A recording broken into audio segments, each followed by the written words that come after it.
About 15 seconds. Well, you two can't sit together?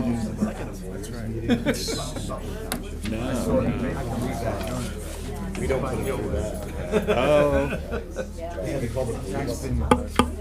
I think they want to monitor the camera.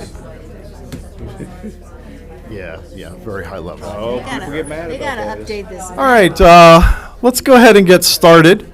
My name's Charles Gable. Thank you for joining us for our second public engagement forum to discuss the engineering and design concepts of the Gettysburg Gateway Connectivity Project.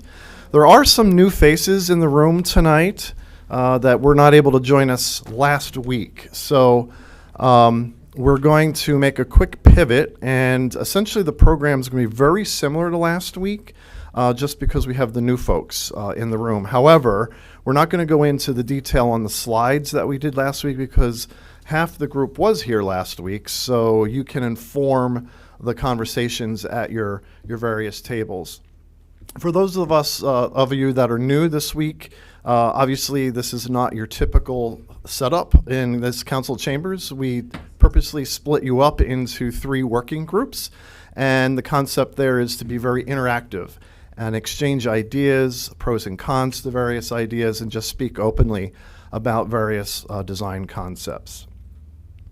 Also last week, before we got into one of the 3 phases, there was a quick survey at your table. So what I'm going to ask is if you filled these sheets out last week, please do not do that again. Each table has a moderator, and the moderator for table 1 is Peter Bales, member of council. Moderator for table 2 is Timbrel Wallace, business owner on Lincoln Square, and the moderator for table 3 is Matt Moon, president of council. So those folks will be collecting these surveys, handing them to me, and I will be tallying them. What these are, so this project is broken down into 3 different phases. What we'd like to do at the outset is get your thoughts on what top 3 issues need to be addressed in each of these phases. So just take a minute while we're doing some introductions and fill out the first phase, which is phase 2B, which is the southern end of Baltimore Street. And just pick the top 3 that you would consider a priority to address in a design and engineering of that segment. So just by way of introduction, Charles Gable, Gettysburg Borough Manager. We have Jill Sellers, President of Main Street, who is going to give us a high-level view of the various phases. And then I'll just go around the corner here if each of you could introduce yourselves. Hi, I'm Chad Clabaugh. I'm the borough engineer with C.S. Davidson. Todd Trout's a traffic engineer with Michael Baker. I'm Robert Harbaugh, Gettysburg Public Works Director. Bill Pompey, C.S. Davidson, project manager. Rebecca Fessel, parking manager for the borough. John Whitmore, planning. Thank you. And Sorry, folks. Peter Quintanilla, Michael Baker. so these folks are the design experts in various fields that they are professionals in. If we have questions on stormwater, for example, or anything, infrastructure under the ground, these folks will be able to address that. If we are in, now I'm breaking your glass. Last week I was wearing them, now I'm breaking them. Sorry about that. If we have questions about infrastructure, for example, these folks can address that as well. And they will also be working with each group. So as we get into our working groups, they will be moving throughout the room, so you can pull them aside and ask them any number of questions that come to mind. So with that, I'm going to turn the program over to Jill, who will discuss where the project is, and where it is headed, and then we'll break out into our working groups. Meanwhile, if you've not filled this out last week, please do so and hand them to your table moderator, and I will come around and collect those. Awesome. Hi, everybody. Thanks for being here. I'm going to back these slides up real quick, and I'm going to literally take like 2 minutes to go through this. For for those of you that were here last week, so forgive the recap, but this is a high-level view of where this project has been. So Main Street Gettysburg has been part of this project as C.S. Davidson and the borough since 2018, when the master plan was developed for Baltimore Street. So the design goals, I'll just go through these real quick. So parking, of course, needs to be reviewed and addressed. Revitalized parking, regional and collective parking needs to be considered. Street lighting, sidewalks and crosswalks, especially regarding ADA compliance. Landscaping and street trees, storm drainage and stormwater management. Traffic calming issues, curb bump outs is part of traffic calming. Creating an entrance at the gateway, and that's the southern portion, that's the 2B section of the project. Traffic signals at Lefevre and South Streets, that's that dogleg intersection at Mr. G's, so to manage traffic there. Barricades and security has a lot to do with how we publicly gather downtown for events, parades, for First Amendment issues, and given the security concerns that we see across the nation for public gatherings, this is something that back in 2018, when the master plan was developed, this was already an item of interest. So unfortunately, it becomes more vital to address now. And of course, our relationship with public transit, they are a supporter of this project. They are financially invested in it. So we're working with Rabbit Transit. So the phases, right now we're in design and engineering. That's why everyone is here.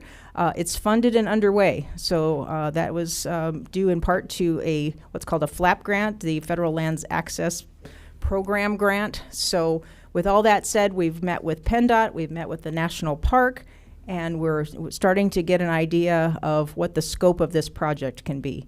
The borough owns this project, but PennDOT gets to approve what we do. So that's the line in the sand. Right now we are at community and property owner engagement. So welcome, we are glad you're here. And what is going to come from last Wednesday's evening's meeting and workshop that we did at these three tables, and tonight's three tables of workshops is gonna be compiled into a recommendation to council for direction to the engineers as to how this project is going to proceed with design.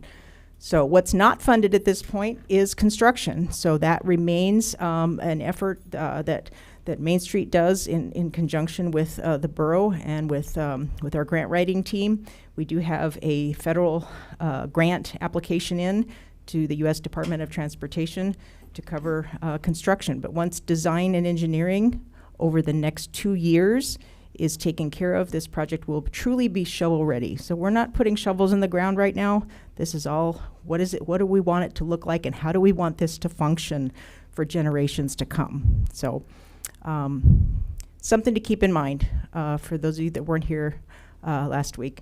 One of my favorite comments, society grows great when old men plant trees in whose shade they shall never sit. This project is not for us. This project is for our grandkids and great-grandkids and beyond, because this project is a 75 to 100-year project. Brick sidewalks, new infrastructure underground. These pipes will last 100 years. We need to make sure that we get it right. So here's our project phases. We're going to start with the Gateway project. That's Gateway 2B. Everybody's filled out their little surveys.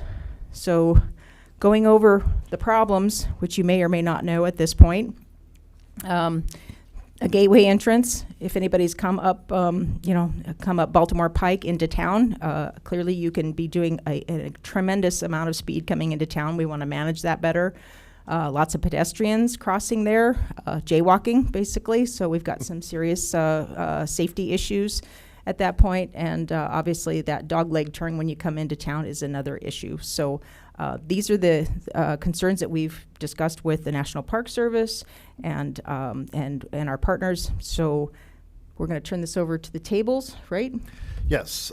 So we're going to take about 15 minutes, get some conversation going at your tables just about this particular phase. After 15 minutes, I'll reconvene the group as a large room group. We can discuss some ideas that were generated there. And also, Peter took our thoughts and comments last week and spent the last 7 days or so putting together some visuals that he can certainly project on the screen, and we can talk about those specifically. For example, the boulevard concept on the south end, that was a new idea that came out last week. So maybe we can talk a little bit more about that as we get into conversations. So at this point, I'm going to start the timer. Table moderators, feel free to get conversations going. Stand up, walk around your tables, interact with one another, and we'll talk in 15 minutes. Thank you, sir.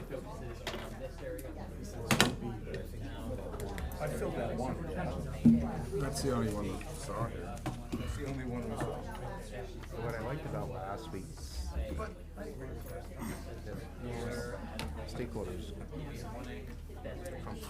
got more or less the same conclusions that we're at. I know one of the things we talked about last week was Without being convinced. kind of a way to get people to slow down coming into town that way.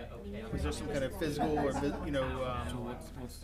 anything from something in the actual roadway or some, Imagine you're coming up, you got the cemetery. on your sense left, of arrival in town to get them to slow down because they feel like they need to look at what they're seeing? You have like a Ideas like Square that. Island. Right.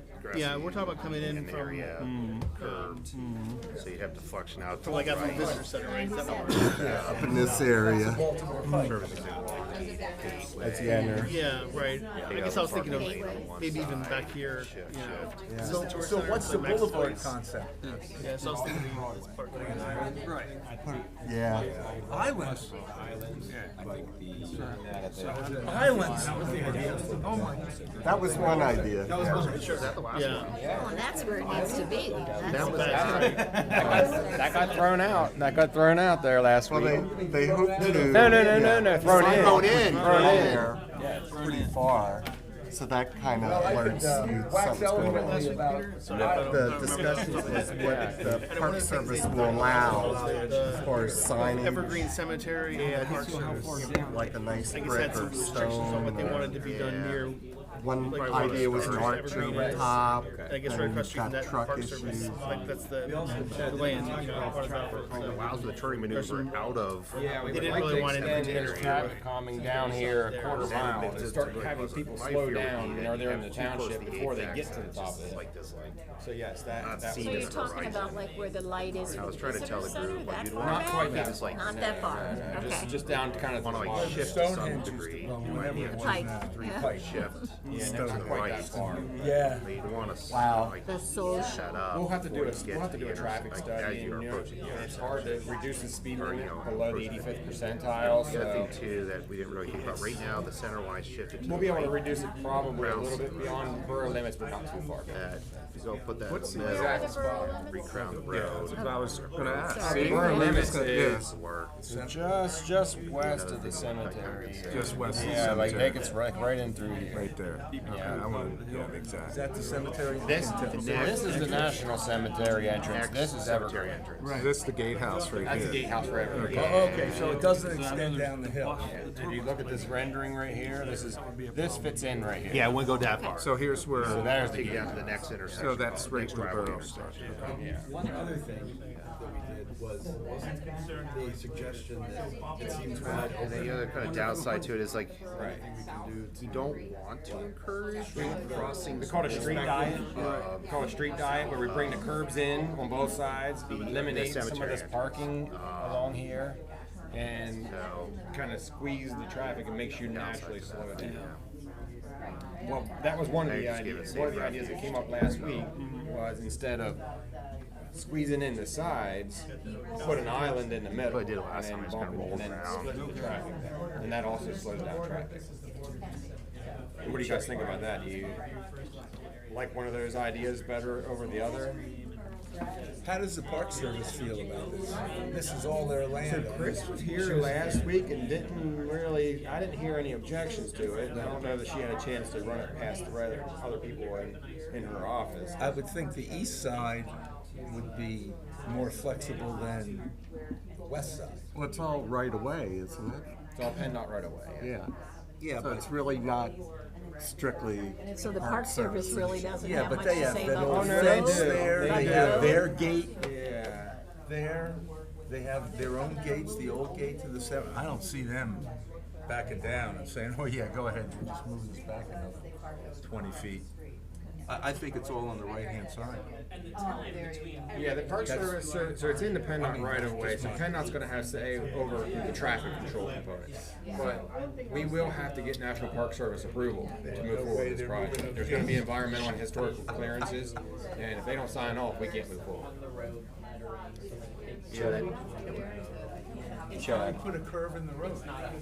Like, yeah, we talked about that too, a chicane type of a thing, like it's in front of the in front of the Dobbin House. Is that what you mean? Like where Or if the Park Service gave up, I mean, you could actually curve, at some point, curve it a little bit. I mean, and maybe you're right, like a Dobbin House thing that everybody runs over. yeah, they consider that a chicane, yeah.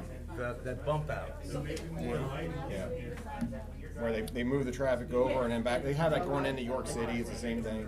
York City's is a little more prominent. It's a whole lane. Dobbin House is a half lane. Yeah. But I don't like the boulevard idea too much because I don't like the maintenance issue that would create. That would be a dangerous maintenance issue too. And Chad, you asked about if you're narrowing the street, the preference of the parking areas as opposed to something in the middle. I'm not sure about an island in the middle because we also talk about pedestrians crossing the street there. And I feel like that island might encourage people to, even if there's traffic, go ahead and get out into the middle and then wait there for cars on their side. And that's probably not what we want. A little bit like Ocean City. Yeah. You know, people get out there in the middle and then then you're kind of stuck or you're You're in jumping an for cars. island. You'll have a whole troop of Boy Scouts on that island. Yeah, that's a good point. Yeah. But we're not, is there no sidewalk possibility on the right? Is that correct? On the east side? On the east Right side, yeah. East side. pretty much no. We're saying no, yeah. So there's not much you can do on Oh, that. she said no to Yeah, the. she said. Okay. I think there are tablets or some kind of. There are, yes. So The markers are there before the tour center, is that what you're talking about? So right now, Go ahead, that trail they're gonna move? yeah, that's exactly what I was going to talk about. So right now, like everyone's kind of in agreement that people are parking here, down in here, they come out to this point, and let's encourage any crossings from one side of the road down here that way. And so the National Park Service is actually interested. There's like a gravel path that runs through here, right near these cannons. Is interest, and right now the pedestrians are already kind of just meandering through here, but they actually make that more of like a substantial. So I relocate whatever trails here over to here, and just encourage and promote access back into this area from down in here. So try to limit the need to ever come up this far, or down that far on Baltimore Street. What's gonna happen if the social gets sold and it's popular and people are all gonna wanna go there to get something to eat and they're walking down here? Is there gonna be a sidewalk option on that side? The sidewalk now. The sidewalk goes to the gatehouse. Both ways, but I mean. The gatehouse. Yeah. On the west side. But it doesn't go all the way down. It doesn't all the way, no. Right. And once you go, They walk it very frequently, once you right. go past the line, we don't have really access. Right, that's Cumberland That's Township. Cumberland Township. I mean, really, the sidewalk can go all the way to the museum and visitor center, because enough people walk every day, but I don't see that happening, and I don't think that's not part of this project, because it's beyond the limits. Okay. So what other traffic calming possibilities are there out there? The boulevard doesn't seem like a good one. Yeah, so not enough the idea room. that we came into the meeting with is more in this bottom left corner, which rather than kind of like put something in the middle, bring the edges in, like constrict from the sides inward. So take out the parking lane. Imagine it's this big 8-foot wide grassy buffer strip between that sidewalk, a vertical curve, then you have like 12-foot lanes and then you bring in the national park side as far as you can, but you get a few more feet out of it on that side of the road. So now you have these like 12-foot lanes kind of going through this neck down area once you get past the first cemetery entrance.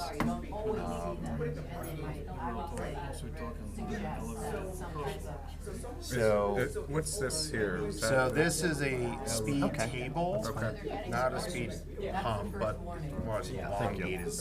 PennDOT's not happy, not gonna be okay with this. This is more or less the feedback we got. They don't want to introduce. So right, this is so what's at? I'll ask the group. What's in this area here? Like on the road, in the road. Well, I was thinking when you were saying about writing something on the road. What's the road look like? Right there. It's uphill. It's uphill, and then it's immediately downhill, so it's the top of the There's hill. no visibility. Right. Yeah. So they're concerned about putting essentially a ramp at the apex of that curve, that the hump in the road. So, I had a question. I thought at some point with this phase of the project, we talked about there actually be a gateway. Right. At some point as you're entering. yeah, so like when you visualize a gateway, your immediate thing is like, yes, a gateway, right? So that was the idea initially. It comes down to like practicality. Essentially, you'd have to meet the 14:5 height limits, for a public roadway and for trucks, for a box truck to come through. It's just not going to work.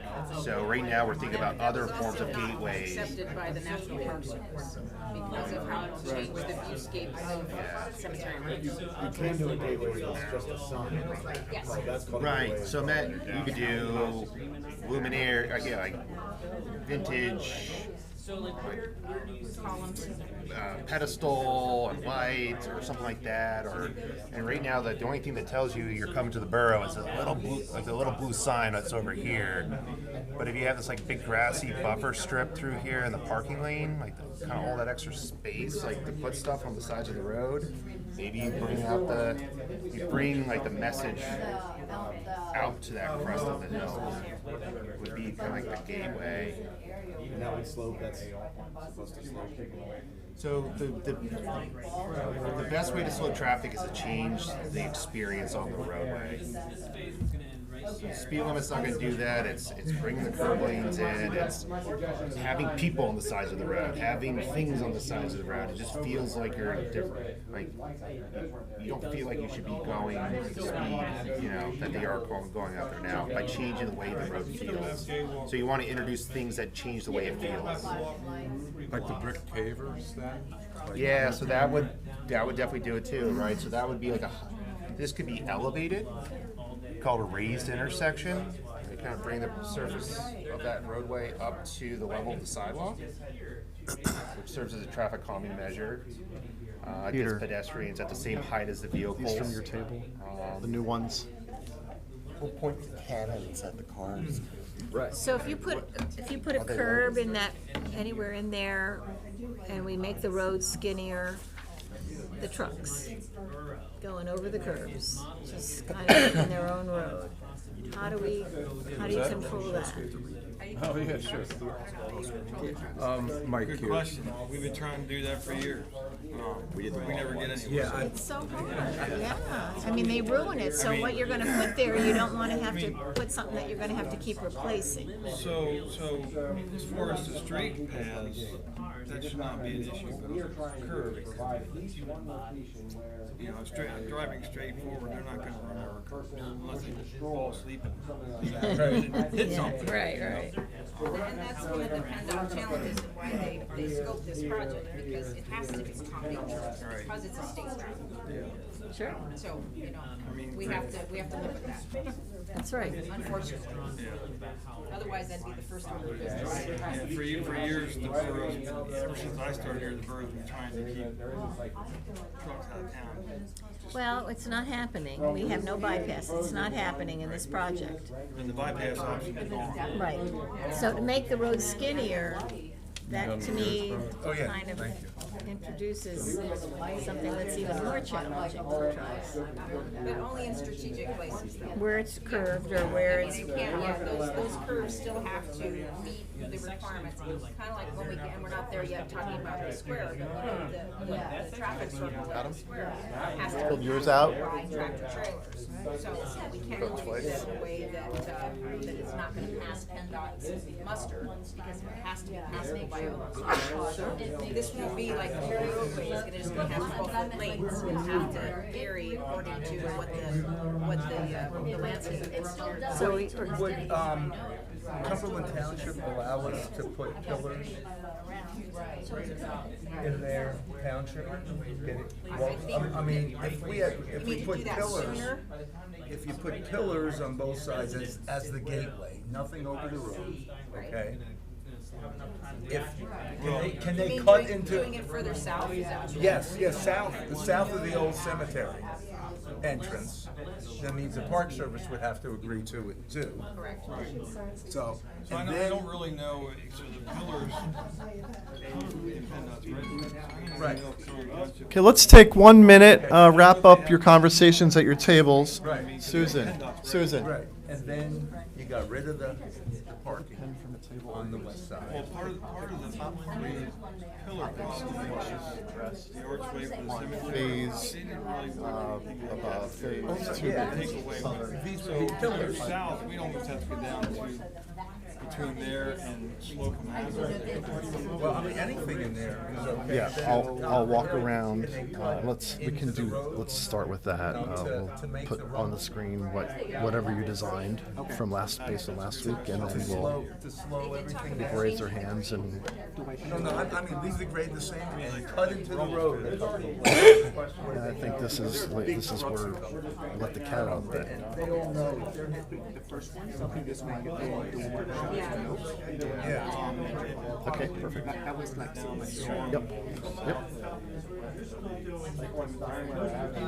Yeah, so PennDOT's interested in taking that narrowing effect into Cumberland Township. So now we come, like, there's an intersection that's down the hill, kind of bottoms out. Yeah, Slocum Ave, they're interested in taking whatever we do up by the cemetery all the way down to Slocum. But now it becomes an issue of scale for the project and like where has the So Slocum is the one that comes down off Colts Hill. Oh, that's okay. And then you get to do the same for Across from the phase cemetery. 1, which is in the middle. So, The one that's not filled out. well, are they gonna pay for that? This is a very highly scientific survey. Yeah, right. Well, Yeah, but if that's what they're, There's if an old that's one. what they're liking, maybe next they're. to it. Maybe these will work. And this is, that will be the middle, near the brown house. okay. either you kind of put it further towards the borough or you bring it into the township. Which I thought was thinking outside of the project, which was good. Yeah. It's a bigger issue. Okay. Well, and you kind of do that as you get into town too. You go up Baltimore Street and then, and so you're watching. Okay, if everyone could return to their tables, have a seat, and we're going to convene the group as one large group. While we're returning to our seats, what I'd like to do is reveal the results of your very highly scientific surveys that you filled out between last week and this week. What's interesting is things pivoted a little bit from last week. So those that voted today, assuming that no one voted twice, those that voted today, but really the top three priorities remain the same. Just so you know, between last week and this week, we now have 31 respondents from the community. And of that, we have the top ranked in this phase is with 22 votes. We need to address sidewalks and crosswalks, also ADA compliance. and we have a tie for second with 19 votes of street lighting, also 19 votes for traffic calming. Interestingly, and this is the result that we had last week as well, but your votes tonight solidify that, a very close fourth priority with 16 of the 30 votes is creating the sense of place, creating an entranceway or a gateway, which I think is important. We're all thinking in terms of you've arrived in Gettysburg. Most people don't know where the municipal boundary is, so we're looking at a way to mark that. So with that, I'm going to turn it over to Peter, who has some design rendering. So turn your attention to the screen. I'm going to walk around the room with a handheld microphone. This is more a Q&A and interactive discussion, so if you have a comment or a question, raise your hand. I'll come to you, hand you the microphone, and you can address it to Peter or any of the other folks in the room. So with that, Peter, I'll turn it over to you. And we're going to talk about this for about 15 minutes. Okay, cool. So I'm going to start actually with some of the first ideas that you may have seen on the paper there. And this is some of the ideas that we started drawing just because we wanted to start chewing on what is it, what are the possibilities, right? One thought that we talked about was right here where you see this orange, if you see, I'm gonna just use this. So this area right here is actually the highest point of the whole entire hill. And at that point, you start going into the city, you start seeing down the road. And so we thought that that would be a really fantastic place for us to start narrowing it down. You know, we thought about putting also some sort of stamped pavement so that cars hear the noise and I'm going to slow down. More on that to come. Also, the idea of probably putting some sort of light there, some lighting feature, kind of like the ones that we have throughout our whole entire street, but not have this as a space for pedestrians to cross. Instead, we thought about here. And part of the reason is because, people do like to actually park. And I think we're talking about that earlier today in this table, but people park here and they do meander over here or go to the other cemetery, so it's like a natural progression for people to start crossing. Plus it is at the intersection. We thought about doing the same thing of raising it more like a speed table, right at the hump. The speed table is much bigger, wider, and even having some light features, for example, and or some benches so that you start creating a sense of place there. Of course, PennDOT said no. I'm not exactly like that harsh, but kind of like no. So then we went back into, okay, well, pretty please, how about if we just, do just regular paving rather than having some sort of stamp? They also did not like that idea, so we said, how about if we just remove this whole entire concept of having some sort of speed table, but we do neck it down. They said, let's talk about that, which was good. But we still kind of kept with the idea of maybe doing something more interesting and important here, just because we figure the idea of necking it down in two places and making it very harsh so that cars understand that you're coming into the city, into the borough, right? So it's a language that ends up happening. The one thing you notice though here is that we remove parking on the whole entire side. And we were talking about that parking earlier, and we're saying how actually it's not used very much, but if you put parking on one side, people will park there and they'll cross the street. So we want to stop that, right? So that's part of the idea. So, last week I didn't get a chance to actually show that, but it wasn't actually in the plans that was there. We started drawing some idea and concept. One of them was having this really cool island in the middle, which I thought it was an absolutely brilliant idea. The other idea being that, what if we neck down the whole entire space, have more landscaping in both sides of the road, but we have signage that said, respect, you are in a battlefield area, be more respectful. So I kind of started drawing some of those ideas. And then this is the one that, again, having signs that are very, very respectful, kind of very tastefully done, that says respect. Please pay respect because you're entering a battlefield. Necking down the roadway, so actually it's just what the cars and trucks actually need in order for them to go through. Having some lights, that the lights could be not super bright, so that way they don't compete with the battlefield. But again, having some lights there better on the Cobra head that continue the essence and the place of the borough. You see here on the left side we have this hedge. The idea of having some sort of landscaping there, so that you start to play with a third dimension and kind of start getting cars to slow down a little bit. And we even thought about what if we do something there, having some sort of different type of paving pattern and things. So this was one idea. I will say the one idea, and this is the reason why I love doing this kind of workshop, is because you just never know who comes out with a better idea. And so I kind of just spilled the beans here, actually, because it's showing the solution. But anyway, the idea here is, and I had to get a different aerial because for this you have to go further back. And if you notice what I've done by going further back is that, the other drawing we started doing solutions here. This one needs to go further back only because you want it to chicane a little bit so that the right lane doesn't go a straight shot. If you don't move the right lane, then those cars could go, again, the same problem with the speed. So what you want to do is you want to make sure they get off a little bit off the axis that they're on, and by doing so, then you bring them back to their axis they were originally at, and then you start to introduce the island. Now, somebody asked, well, where are we going to get the space for that island? It's because on this side, normally you have the 8-foot parking.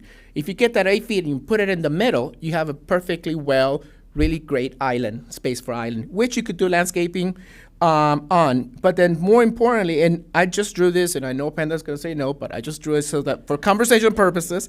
But again, the idea of being able to create this island of refuge in the middle of the roadway where people cross, you're crossing one lane, you look into your left, you cross that one lane, you get in the median, you turn to your right, and then you cross the next one, But it's also what's important in this case is that you also have lighting. So as cars are coming in, they get to see the lighting, And of course, a bunch of other thousands of things that PennDOT is going to want to say, you have to have signs and all that good stuff and the yellow striping. I think all of those things could actually probably merge really well here. So I really like this idea, Charles. I do too. Better than the one that we came up with. Yeah. I mean, go ahead. Broadway too. Mary Malawicki. It's not on. Is it on? Mary Malawicki. I'd like to know who's going to maintain that island. That's a big question. It is a question, and it would be. We'd have to figure that piece out. I'm looking at Ralphie. I'm thinking about you. Other thoughts, ideas? Yes.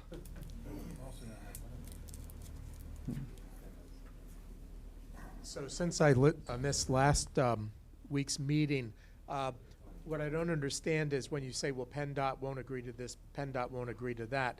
I know it's 97, right? Whatever road it is, but is PennDOT viewing whatever we as a borough do as an impediment from the standpoint of traffic being interfered with, and therefore they don't like speed bumps, or are they not going to like the islands because in some people's minds those are impediments? Now, I think that they're apples and oranges because a car can go the same speed and distance adjacent to an island, whereas a speed hump will slow them down. So do you think PennDOT's going to have the same level of anxiety over an island in a speed hump? And do we as the borough say, well, we're sorry, but we really, for all the reasons we talked about, we really need to go to this solution. Anxiety, and therefore wow. they stand aside. Yeah, so Todd Trouts. Really PennDOT's number one decision-making tool that they apply to any of this is liabilities. So if you can present the pros, the cons, and the, what's at risk, the liabilities that go into each of the different treatments you're looking to put on the road, they're open to that conversation. So, for example, those kind of two-stage crossings, that's better for them. That decreases their liabilities and exposure, their tort. So they'd be open to something more like that than just the alternative, which is just have a marked crosswalk that doesn't have an intersection or a traffic signal or anything like that to help control and regulate that crossing. So it really comes down to, considering the liabilities that are involved when it comes to the different aspects of the treatments. Another consideration there is, and Peter already has this, the Park Service is working on a trail program that is part of that. So actually Peter has the crossing in the middle of the boulevard there where the trail would be picked up on the battlefield there. I really like this because you do look one way, then you've reached safe haven, safe harbor in the middle, and then look the other way and continue crossing. Who else has a comment, question? Yeah. Here you go. about emergency services getting through the narrow road or Amish buggies? Well, I mean, yeah, yeah. I mean, Todd could probably talk about it, but yeah, but every single lane there is a standard that you have to adhere to. So which any of those vehicles will actually be fine, right, Todd? I mean, we're not going to design something so narrow that they're not going to allow. When that's full of traffic, I can't see a fire truck getting through. Just wondering. Yeah. No, I mean, there are standards that we'll have to follow, right, Todd? Yeah, like offsets from curb, like just as another example of kind of like where lane width comes into play, like when we were out there in the field with PennDOT, snow plowing. So in there, the county maintenance manager was in attendance. He said anything less than 13 feet would have to become then the maintenance of the of the borough to essentially maintain during the winter. Why? Because their equipment is just too big. To have safe passage through there without destroying stuff or putting other vehicles at risk. So yeah, the lane widths are a big deal. There's a minimum, and See them on Baltimore Street after the buggies when they go through, and they're right up on their tails, and it's just kind of looks dangerous. People jumping the buggies and pretty much harassing them as they try to get through. Yeah. Do that everywhere. Other questions, comments? We're about 2 minutes left until my beeper goes off, and we move on to phase 1, which is actually the middle phase. Not a question, just a comment. One of the things that always concerns me when I start hearing about road narrowing is oncoming traffic and the loss of that cushion. And so I really like the idea of having that built-in cushion in the middle. Mm-hmm. So question for the room. Raise a hand. Who likes what you're looking at on the screen right now? That's almost unanimous. That's exciting, actually. I think we need to have a conversation with PennDOT and maybe Robbie. Sorry, Robbie. Charles, so let me say something about the stage of where we are in the design. It's called a scoping field view stage. In this meeting, whenever us consultants wanted to be paid to be here, essentially, the PennDOT said they control how the funding is. And they said originally, no, we can't have this meeting until we have the scoping field view. And I kept talking to Charles about this chicken and an egg thing. So we've already had our meeting with PennDOT, and this option was not presented to them. They allowed us to later amend that scoping phase to add this meeting, because we kept going to them saying this is important that we reach out to the community. We need to hear from the community. So it is open at this point still that we can go back to them and potentially amend our scoping discussion that they've kind of already approved. But that'll be something that we'll have to do next. We'll have to get them maybe potentially back out here to look at that and have another scoping field view if we change what was approved. Just so everyone knows, when we say there was about 30 of them. Mm-hmm. it was a large group. That 30 might be a little bit of an embellishment, but there was a large group. Charles, I think this is an elegant idea. Some of us have had experience with islands, and seriously, I can start picking on Peter here for some things. Charles could probably do the same thing, but I think in concept, I think it really works. But it's going to come down. I'm looking at Robbie. Everybody's looking at Robbie. I mean, this, the Broadway Islands, okay, and this is the Broadway Islands on steroids. Right. Really. To her question about the emergency vehicle, I also belong to Mike. So I also belong to the volunteer fire department in town here, and to her question about emergency vehicles, yeah, there could be a potential problem, because if there's an incident right at the cemetery entrance, say that house catches on fire right there, right, and people would stop in that island, and the trucks would not be able to get up through there because they can't get off the road. Right. That would be a problem.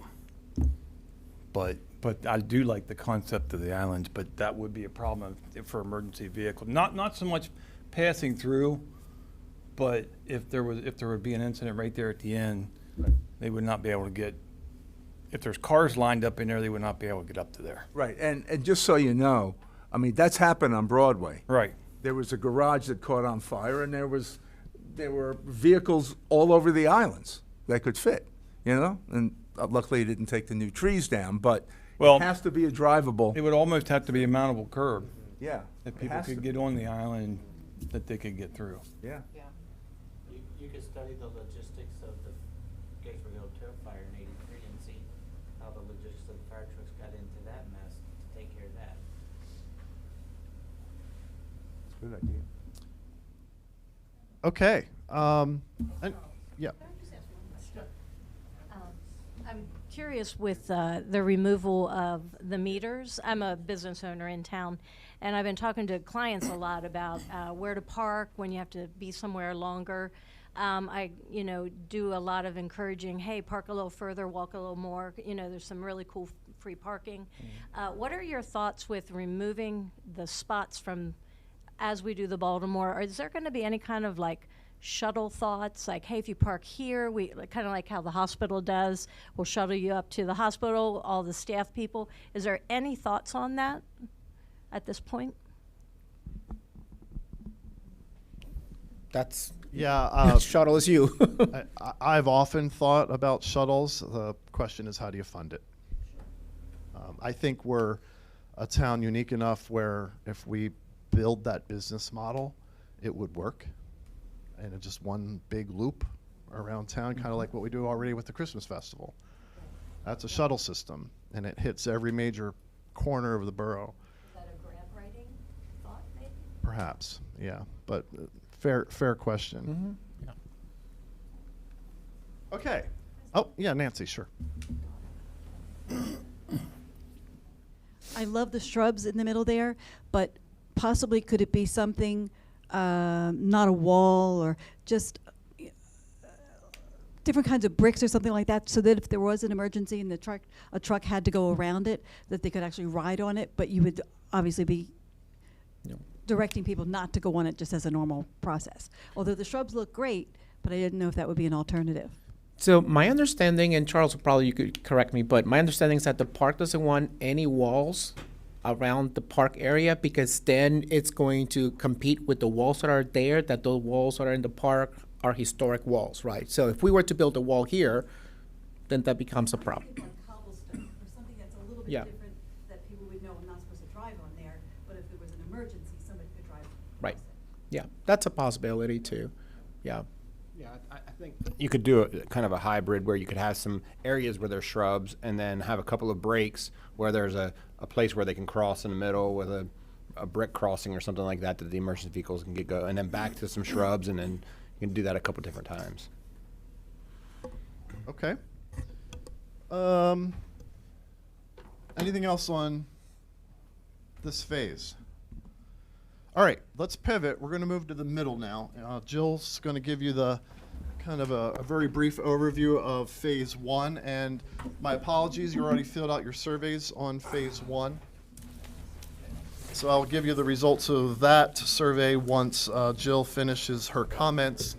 Then we'll take 15 minutes and repeat the exercise, only the focus will be on phase one. So here's Jill. Okay, so moving on to phase one. So phase one is the middle of Baltimore Street. So on the screen is just a couple of major issues along Baltimore Street. Everybody knows about the sidewalk problems. They're certainly not ADA compliant. Buses and loading and unloading is an issue, and the big picture on the right-hand side is one of our major culvert concerns. So the infrastructure underneath our streets is, hundreds of years old. So, we have some major concerns about the things that you also cannot see. So keeping that in mind, that's why this project got larger when we partnered with Gettysburg Municipal Authority as well as Stormwater to start figuring out how do we solve this problem from the bottom to the top so that we're addressing everything underneath. Here's a couple of renderings from the master plan. This is from 2018. So take a look at, this is kind of the corner of Mr. G's there on Baltimore and Lefevre Street. That's where the traffic light would be proposed. And then down further, the other crossing further north on Baltimore Street, which would create, had a school child hit by a car there at one point because of somebody going around a car because the roadway was so wide that they thought they could pass on the right and hit a kid in the crosswalk. So safety concerns for sure. So we're giving them 15 again? Yep. All right, 15. All right, so Yep, here, before you start talking, here's the results of your surveys. Of the 31, 21 of you voted for the addressing as a priority sidewalks, crosswalks, ADA compliance. 18 of the 31 street lighting, and then we have a tie for third. 10 with traffic calming and 10 with traffic signal at Lefevre Street. So with that, take 15 minutes and discuss in your groups.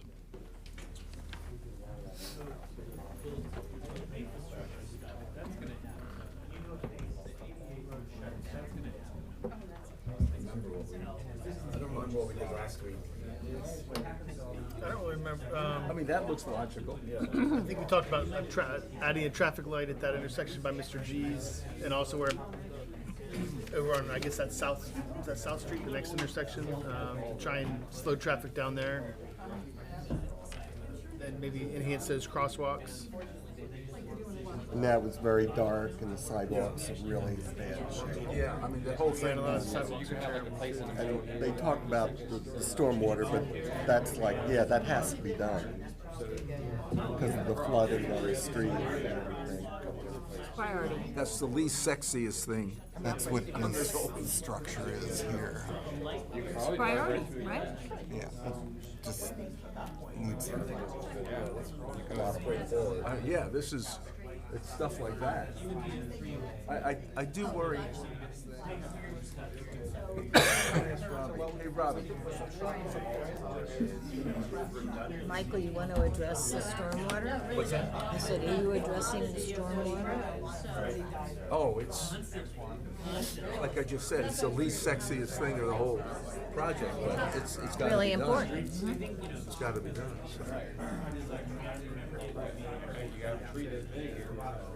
I want to ask about. I didn't realize before, and hopefully everyone realizes, the electrical utilities are not going to be buried. Right. They stay above ground.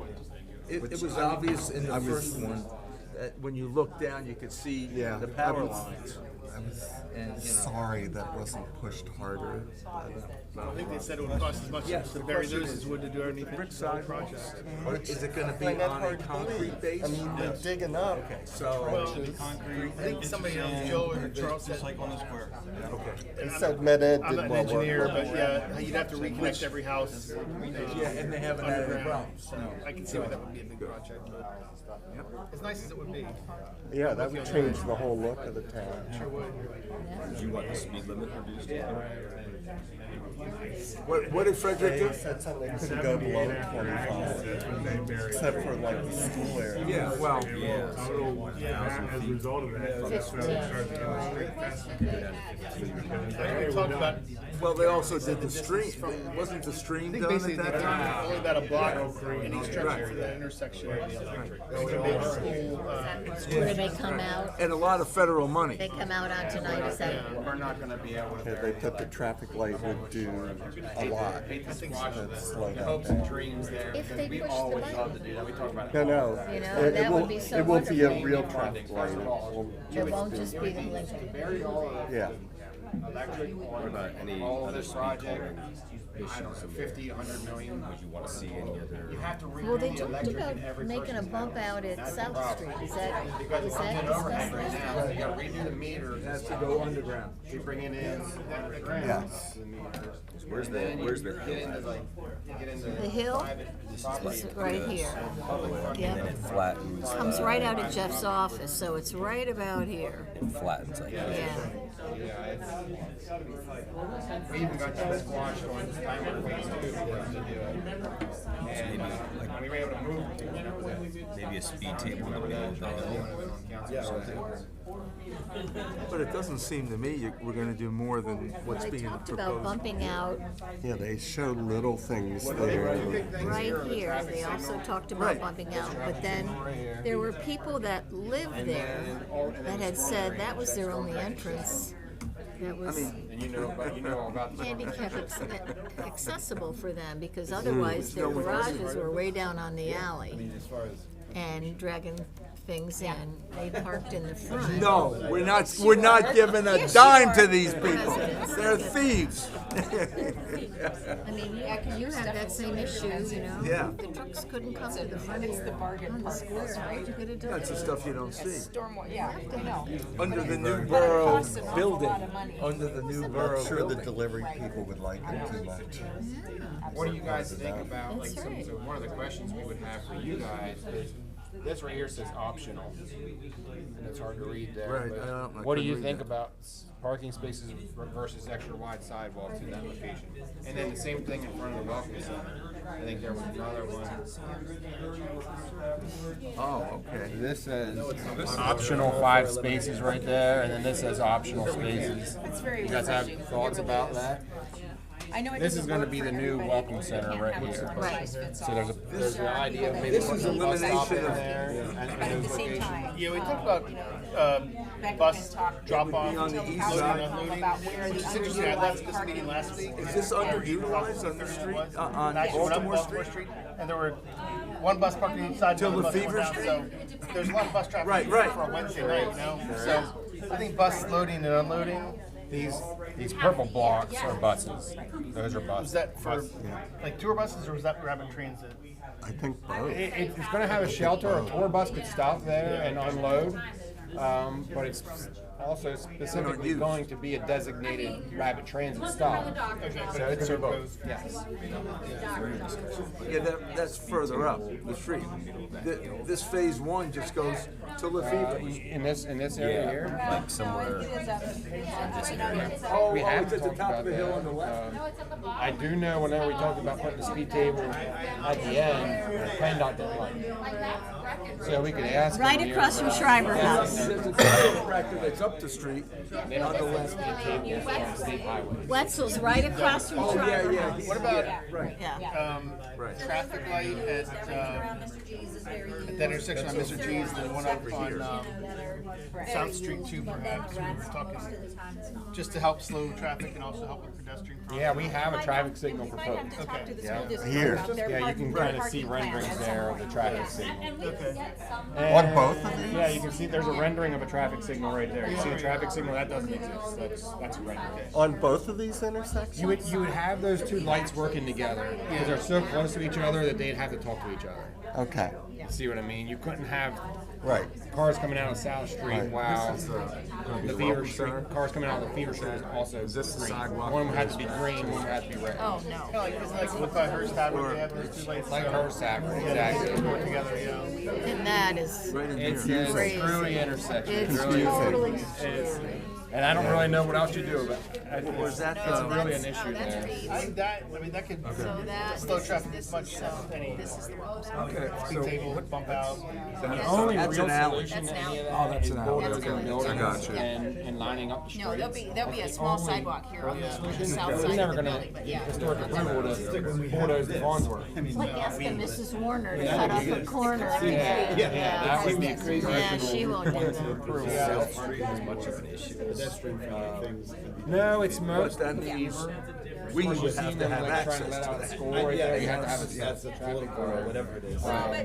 But the South Street, because it exists, What I would keep in has to be mind timed is with. So the Fever would get most commenting of on the this, on green. what's happening South right Street would now, get most. and we're talking about this project being very, very long lasting. So once we, Well, and most of it's start busing. this, We No do wonder counts, and if then they whatever just street kill the gets- buses, has we have the to go most the trips other way. gets most of it. Because the road has to still be open. They all have two similar instance, but Cameras. what if all the buses could only So go out cameras will one tell way? you where the cars are backing up, and it'll tell. It wouldn't be so crowded right here, but it would be crowded.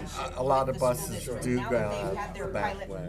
In fact, I thought most of them. And so But forth, how would that be better the utilized? school buses, And, do they are split there pretty much partnership which and exits they cooperative use? opportunities? And I think there are. Because I know Because one coming out most down of the them, I'll be middle. doing that. My kids or grandkids are figuring Yeah, a lot it of them out, come out but, that way. but it would be nice to set up the So I infrastructure think they so do, that I think they do try to divide them up. Because the safety of their walkers is also. Oh, yeah, there are a lot of kids that walk to school. A lot of kids that walk to school, yeah. And probably some of them live over here. So some of these businesses I that think are for on sure they can get rid of Baltimore these Street spaces. It's right near green space. require parking for their What I haven't needed clients. is the access to the visitors. They should have How do you envision that being in front accessed? of their office so that clients. Zoned differently. And that's a, I mean, they have to have parking. No, right. So, and I'm Nancy Cook. My husband is Jeff. He has an office right here. It's to be accessed by car. And It's centrally so located so that they you were don't talking have about like the mall removing thing some that of they the talked about last That's week. Reed's. You know, you park in the parking garage or you want to park make down at the sure service that center, and once you're halfway You're- there, and then you can stop and you're ask right here. questions, They're get showing them information, use removed. the bathroom. Yeah, change so the you would rather have some spaces here? Well, that's where they're. So I was hoping you would say that. So They have to have spaces that they're required to have. provide a few, it's gonna be like, oh, I didn't. And I think, part of the idea is connecting Baltimore Street, Steinway, Baltimore to town, so I think parking is important for, maybe even if we want more businesses to come into that area. There's people who Drinking water in the summer. And one of the things we were trying to do, because you don't necessarily need parking on both sides. We did a study out there and we found out that the parking was kind of underutilized. It was hardly ever full, right? No, and if they know it. But you want to have like more of the spaces in front of more of the businesses, and then maybe on the residential where they have spaces My in the only back that you don't comment need with it. this is that I Like, I think could this see is us a maybe no-brainer. You can get rid of Put them over parking. here on this block instead of over here, You're right but you could next to that. potentially Right maybe next to keep the a park. couple here and then keep a But couple here depending and on then how fill it's that in. That's important and how because these people people use their here, spaces. they have a backyard that goes like that, has a big hill. So one of the women that was here at a previous meeting had said, I go in my front door on Baltimore Street because I'm in Baltimore Street.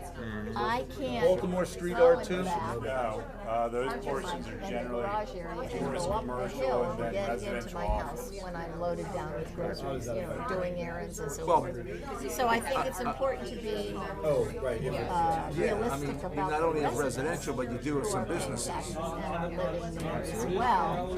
But if they, if Jeff's office, if they know they're not gonna have spaces in the front, then they need to redirect their clients.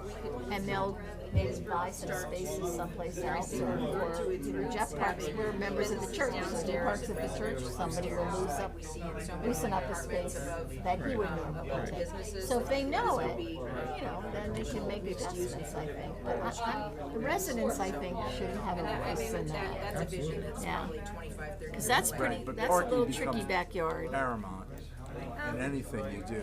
I think It does Baltimore now, Street's wide enough but through there 25 to accommodate parking on both sides. And so that's part. I don't know that I've heard people talk about really wanting to narrow this street so much. But, The previous streets that we're talking about. During the master plan, there was a real emphasis Isn't it on cheaper one street just side. to leave it? Yeah, they wanted to have that. Leave the parking? Yeah, leave the Speed parking. isn't It's as cheap. bad Well, no, here. it's not. It's worse at the beginning. Yeah. To your point. Yeah. But they still wanted to have some. But I mean, street putting it side back. through here The same way it and was? Yeah. But why would we do that? like we even took it to a Because it's vote, cheaper. and it was pretty almost That's all. unanimous. I know, but It was leaving a the large same majority wanted problems that we're one talking side about only. right now for So then we would go through and say, And- okay, and it makes my- sense here on this side, and then this the is next why I- block that's makes why I sense. threw it on And it the doesn't, it's not a one size fits all. 30 You know what I years, mean? You can shift it around, we but talked it about a did. bypass and did nothing about As it. soon as you have Oh, absolutely, yeah. We're now parking on having both an opportunity sides, to and invest whenever they $2 aren't, million when there's cars not parked there, then people speak. It's pretty wide. Because it's wide, it's a huge wide street, and there's It's a nothing. raceway. And it's a raceway. And then What people about- pass and somebody stops, right, in the middle of the road, and somebody else goes around them. Right. And that's. Well, I guess some of my Well, questions if then they're gonna go back turn to revenue. onto I mean, Wade it's not Avenue here, you know, that slows, that slows everybody down there. What If we about, start getting rid of all of this shoot, parking, just went out of my head. getting rid of dollars today, I mean, we can talk about 25 years. Oh, what about But some of this I can easily see sidewalk where they were can gonna go. put the Gettysburg Address? I would say. Is that still the plan, where they're gonna write you the words from the cemetery all the way down to the I threw square? that idea out, and it seemed like everybody liked it, so I still think it's on the table.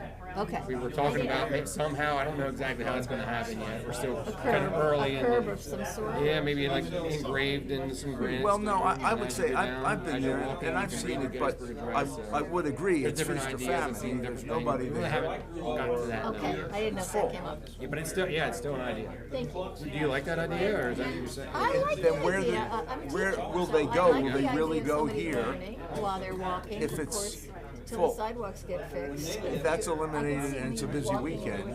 Be a good reason to go get there. the kids off of their But if you, texting, right? I think maybe even if it was up, you know, it could be curbside, but even if it was up, where you had, you know, a paragraph Yeah, or a sentence here, a sentences sentence there, and yeah. followed an upward sign. Yeah. But then you get a lot of signs, you know, and that looks kind of junky. That's the other thing. Yeah, you don't wanna get it too gaudy, but No, no. we'll come up with something.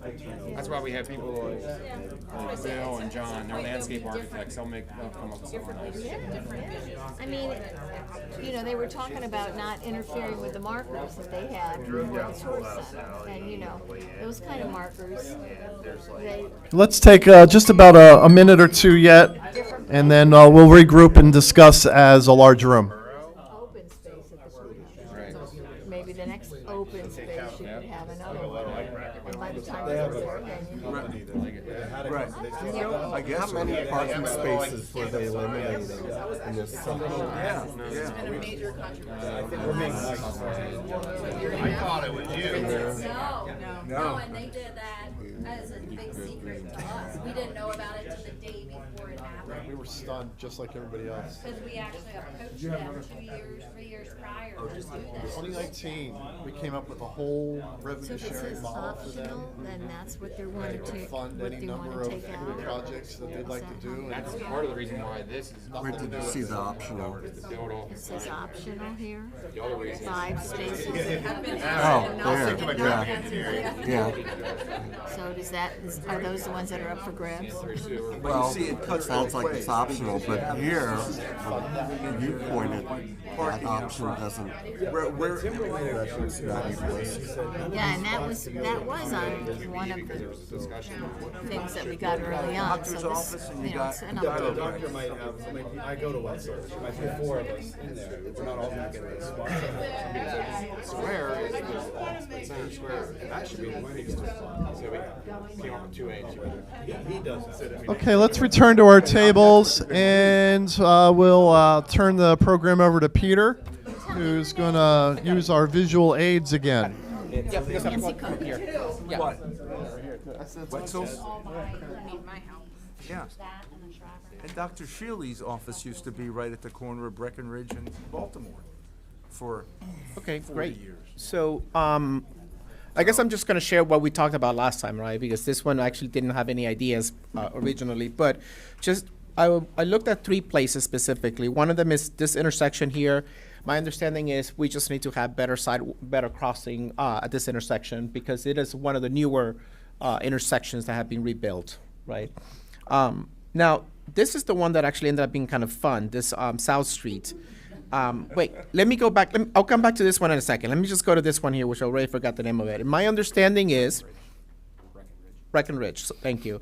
My understanding is, and Charles, correct me if I'm wrong, and probably I am wrong, but you know, this area here is one that is thought for a bus because there tends to be buses that park there all the time. So we're thinking of not doing any bump outs on that side of the street there.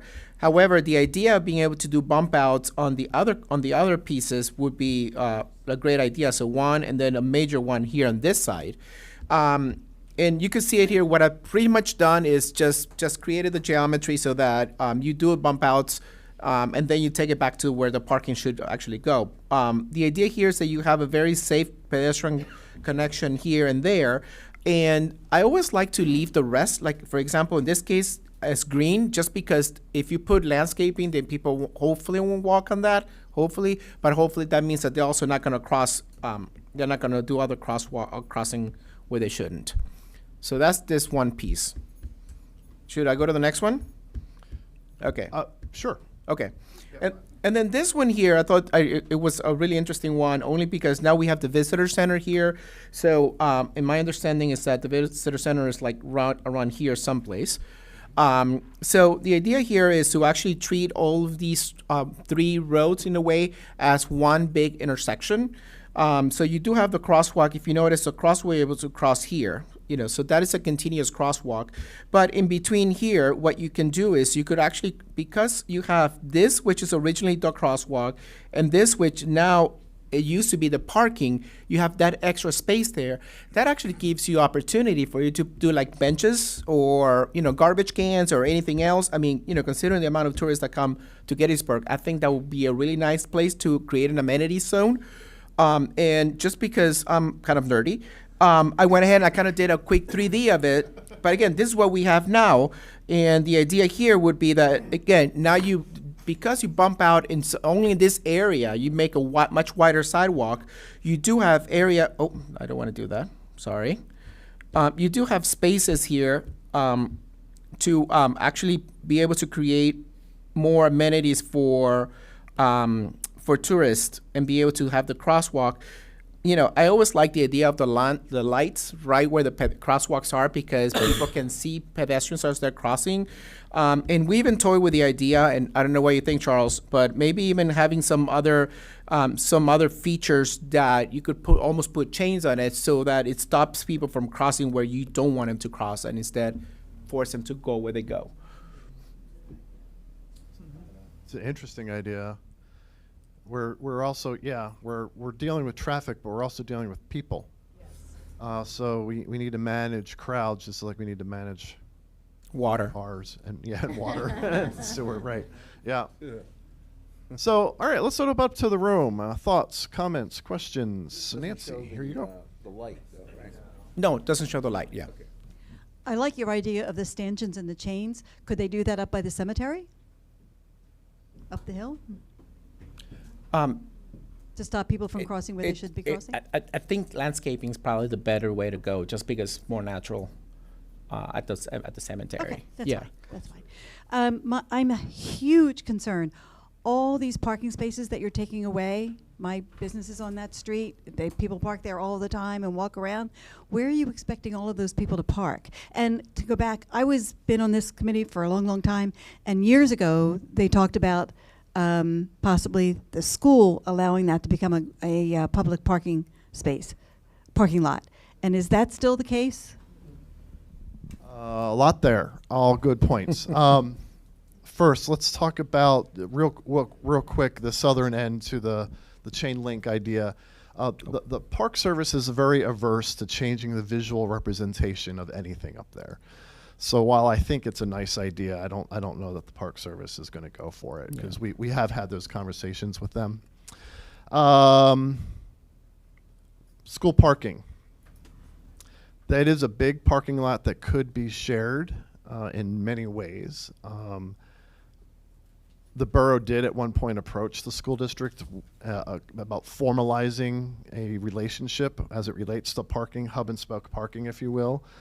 That went nowhere. We haven't approached them recently, but they moved in a different direction. So, fair question. As it relates to parking on the spine there, and Becca has some of these numbers as well, it's actually, it might not seem like it because it's really the kind of the core, but that stretch, what we currently refer to as no man's land, is really underutilized from a parking perspective. That's the case now, but if all of this develops and more of those little houses become mom and pop shops, hopefully there will be more people. You get that? Yeah, say it again so the people on TV. Okay. Yes, that is the case now, and I agree with it. But if all of this gets developed, the Welcome Center opens up, people might be more interested in saying, hey, that little shop, when you move, I want to turn that into a jewelry shop or a candle shop or something like that. And hopefully it won't be a no man's land anymore, so we would need parking. Well, and I say, those people aren't paying meters because it's always full in front of my house. I live at 336. There's always people from where the bus parking is all the way up the street. Every weekend, it's totally packed. It's gonna be more congestion because that's where the bathrooms are gonna be with the Welcome Center, so everybody's gonna go there. Yeah, we need parking in front of our house. Sue, and then I have a comment about the future.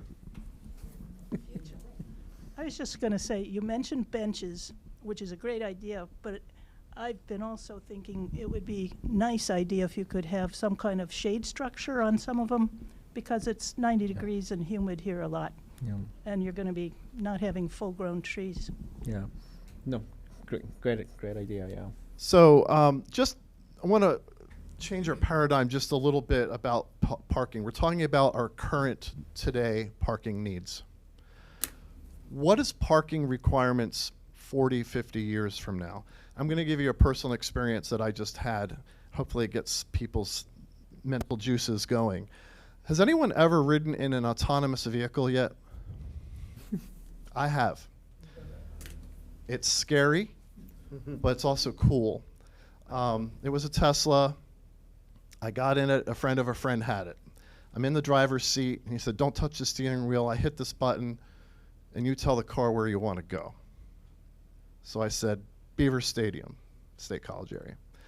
That car, without me touching anything, drove me on a highway, past semi-trucks because it knew the semi-trucks were going below the speed limit. It knew how to navigate a 4-lane exit ramp and drop me right off at the team tunnel, unscathed. We are now in a world where I affectionately say, kind of the Jetsons are here. We're in a world where a car can drop you off in front of the blue and gray, the Shriver House, and the car will go away and park somewhere on its own. Well, that's what we're designing, right? That's what we're thinking. That's what Jill's saying. We're thinking, what are the needs for the next generations, not our current needs, because that's what we're building.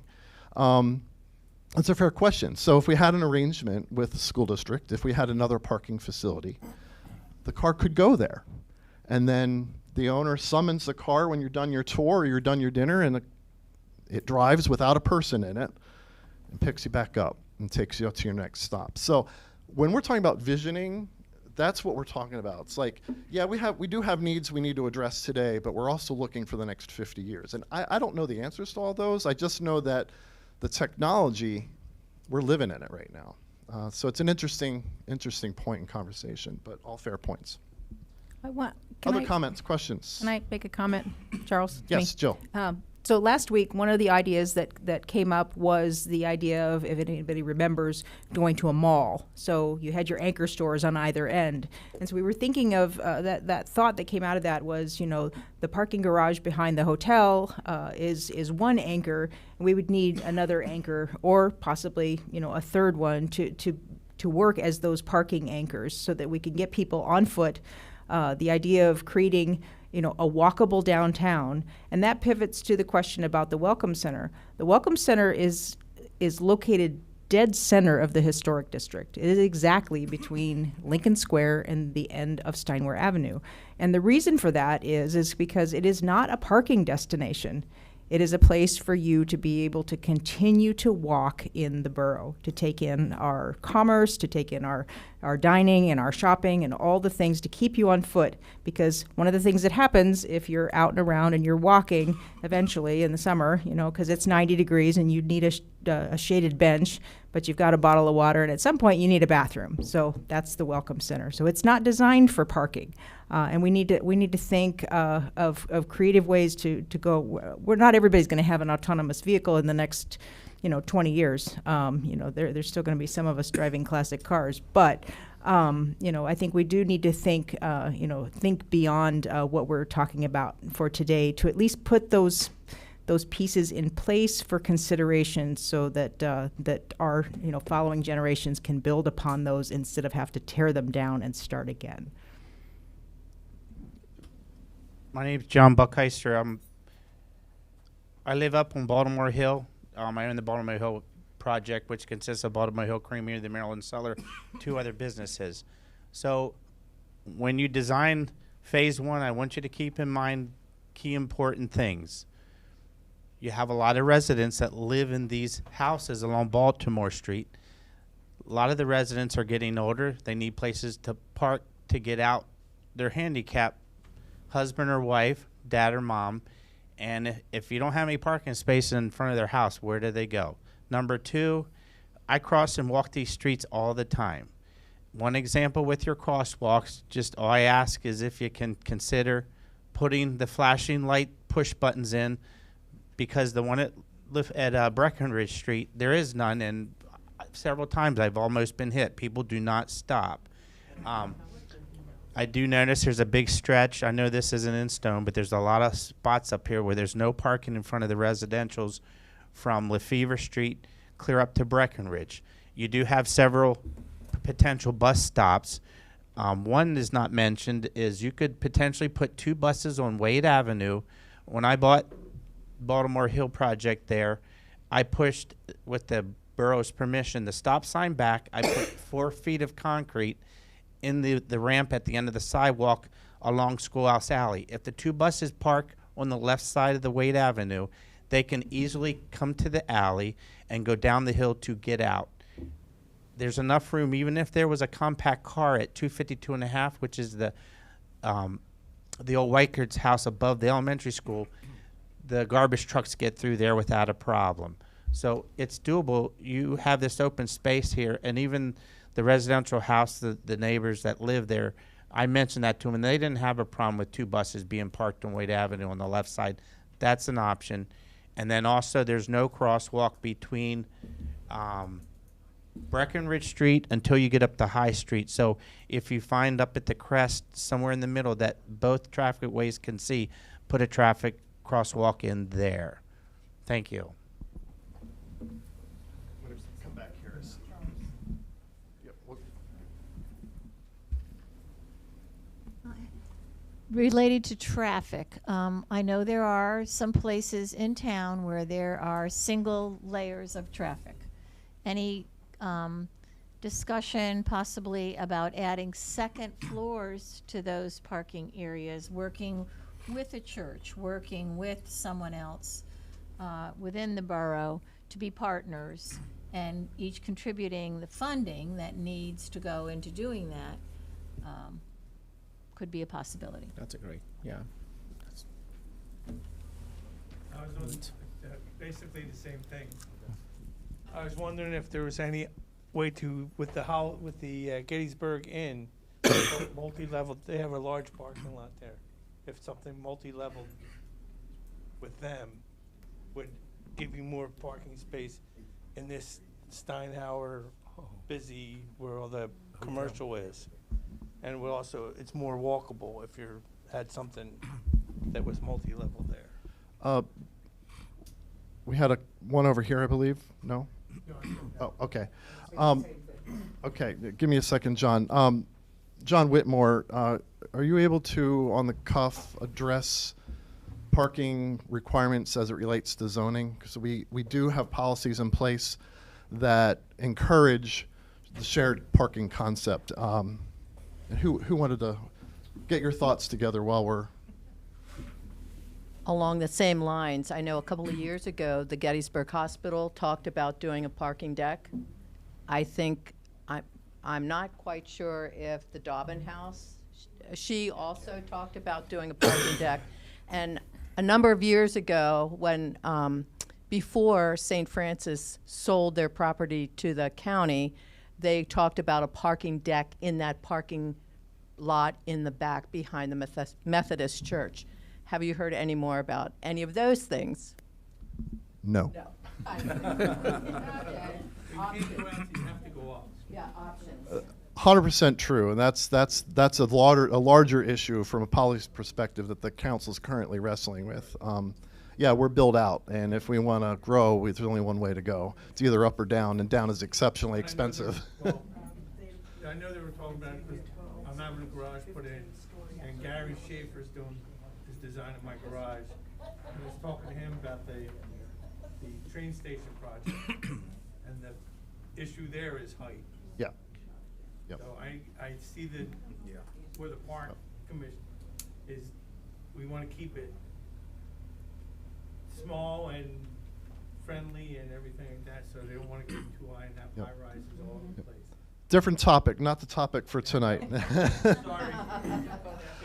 John, you want to address what your thoughts are on shared parking? Generally, we do have in the borough regulations that permit shared parking lots, off-site parking lots, the ability to utilize these parking spaces that are on the street for the actual land uses occurring on these individual parcels.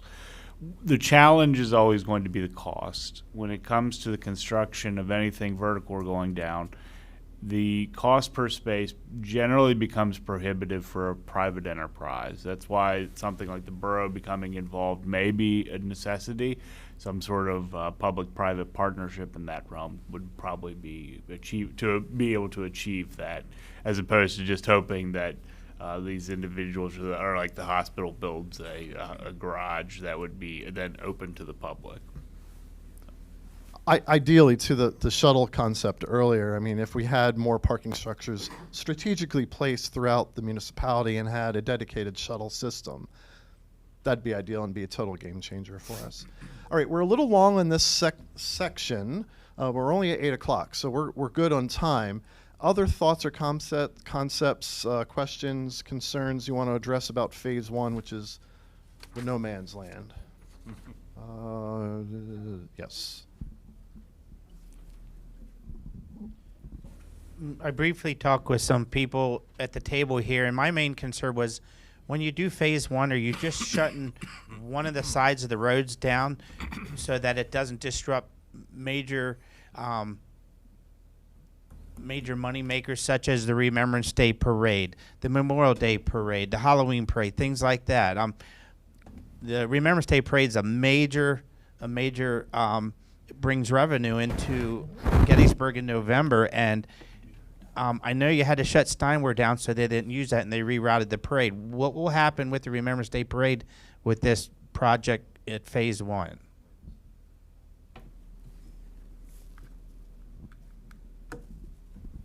Was that to me?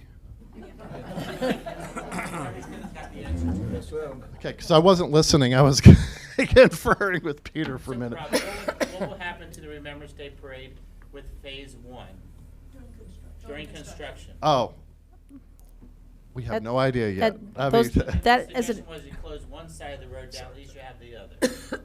Yeah, I mean, we're not here to talk about that minutia right now. I mean, obviously, there's going to be an extended period of uncomfort while this is being constructed, and so we're all going to have to do things a little differently during that. But Well, keep in mind real quick, though, about the reason that this project, those three phases that you see have now been joined as one large project called Gettysburg Gateway Connectivity Project.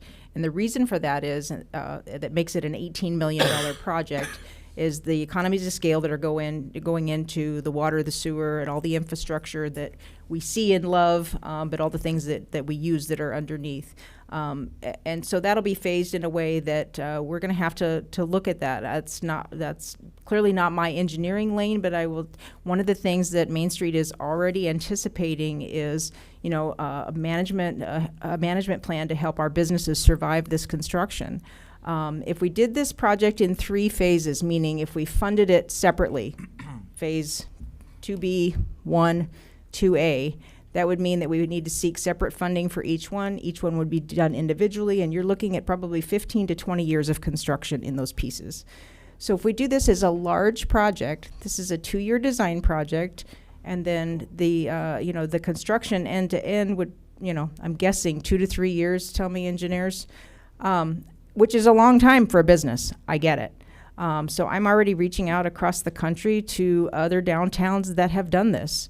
And how did they help their businesses survive? How do we create business access from the alleyways? How do we create bridges and pedestrian access across, muddy, torn up sidewalks? How do we create something fun for people to be downtown?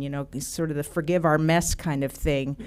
So there are strategies that we can look at to do that. How are we going to close that road and have parades? Yeah, I don't have the answer to that, but we are looking at different strategies because the goal is to create a walkable downtown accessible district. We certainly don't want to lose all our businesses in the time that it takes us to reconstruct downtown. So. Yeah, good questions. Yeah, while Matt Moon is making his comment, Peter is going to pull up some more diagrams that he has. I just want to say I totally understand your concern there about how we plan these things out, because there are periods of disruption to how we do things when we have a construction project. If you look just at North Washington, which is a relatively small stretch of land, it's taking longer than we ever thought possible or probable, just because we never know what we're going to find. However, we're dealing with aging and failing infrastructure. So this work's going to get done whether we do, the beautification of the sidewalks or not, because if we don't get ahead of it, if we don't plan it and do the construction on our timetable, we're going to have to do it instead with a catastrophic failure, and it's going to take longer and it's going to cost way more. Very good point. Peter. Okay, so where should we go next? Are we heading now to... Are we comfortable where we are on phase 1, which is in the middle? Any other last thoughts, comments? Okay, I'm going to hand out. We're going to move to phase 2A, and with that, I'll hand out the little surveys. Fill those out, hand them to your table moderators, and in the meantime, Jill is going to give us the 30-foot view level of the third final phase. Probably the 30,000-foot view, not the 30-foot view. Well, it could be 30 feet. Okay, so Lincoln Square. So this is obviously the heart of the heart of our civic area, and certainly probably the most difficult to address in a lot of ways because so much happens there. So looking back at the master plan, so these are some of the things that have been looked at. Just to clarify, Lincoln Square was included in the master plan in 2018. So it was added to this project, as we keep talking about, for economies of scale. There's major infrastructure concerns under the square, same as there is down where we were just at Mr. G's. I think, Chad, tell me, where are there no drains from Mr. G's all the way south? Is that right? Yeah, so there's no drainage. If you've ever been down there when it rains, the water is in the road and kind of up to the door jams. So that would be an infrastructure that would be dealt with. So on the square, you're seeing some of those same things. The northwest corner of the square is lower elevation-wise than the other parts of the square, so it all drains that direction. That's a major problem for businesses and otherwise in every quad. But so, again, pedestrian safety, you've seen that, parking and deliveries, public assembly. So we've got First Amendment, we've got festivals and events that happen down there, parades, loading and unloading of all sorts of things, and again, stormwater and sewer. Here's just some reminders of what has happened downtown, if you remember or don't remember any of these things. So these are some of our current infrastructure challenges, the culvert, the sidewalks, and of course the high-speed traffic and then accidents that happen. So as we look at Lincoln Square, clearly this is a state route. We're going to be dealing with truck traffic. We would rather not, but that's not an option. So we have to manage it accordingly. So back out parking would not be approved by PennDOT these days. That is not something they consider safe. So if that's a design that was submitted to them, that it's not, you should not be backing out into oncoming traffic. So enough said. Buses, everybody kind of knows about buses. I apologize to Dave because all these are in front of the blue and gray, but that's because Dave is the only one that does not have alley access for at the blue and gray for deliveries. So how can we improve upon that service for downtown? And people. So we've been talking a lot about cars versus people at this point. So major events in the square, pedestrians that just, I love the top left picture of the woman just like holding up her hand, telling everybody, stop right now. And people do that and they assume, and hopefully people do stop. And then the lower right-hand corner, the person in all black between the two black vehicles, thankfully they were not hit. And then First Amendment, so that we have safe infrastructure for people to gather. Do you want to play this video? We didn't do really well with that last week. If we know how to get to it quickly. I don't know that, do we? Did we learn that last week, Peter? I You gonna think try it, Chad? Got it. I can attempt. Go for Okay, it, Chad. all right, go for it. Okay. We have it's like a 60-second video on just perspective on downtown parking. So for those of you that were here last week, thank you for enduring this lesson again. And Sound, no video.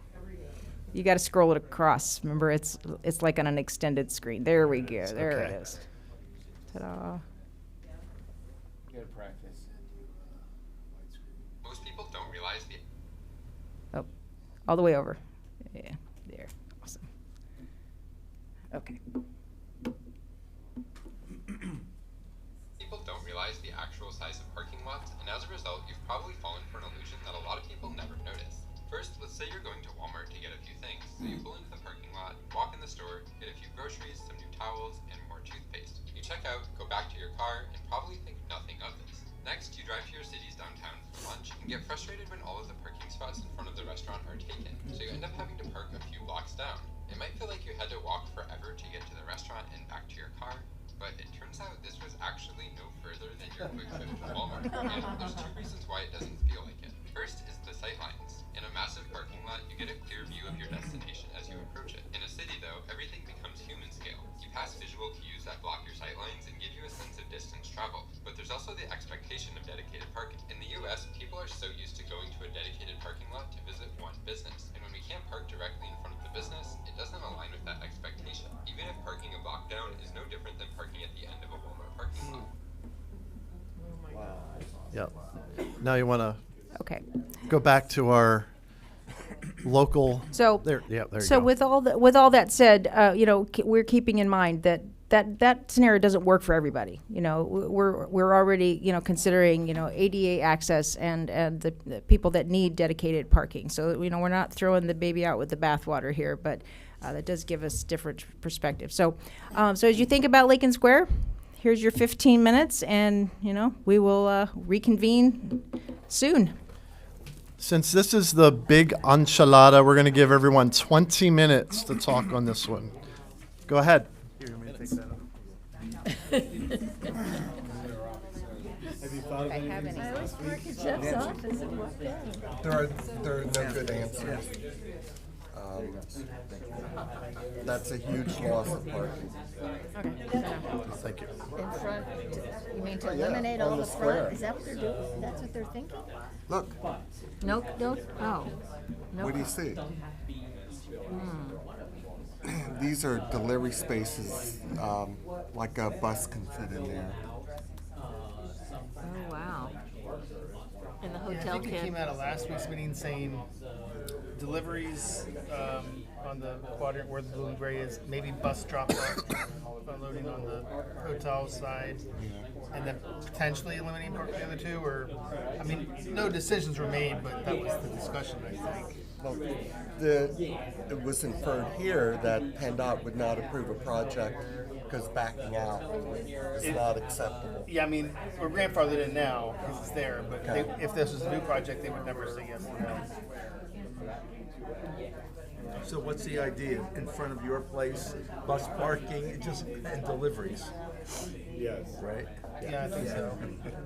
So I got rid of the garbage truck. Yeah. Well, and the hotel, bus load and loading. Back in the alleyway, I rented space.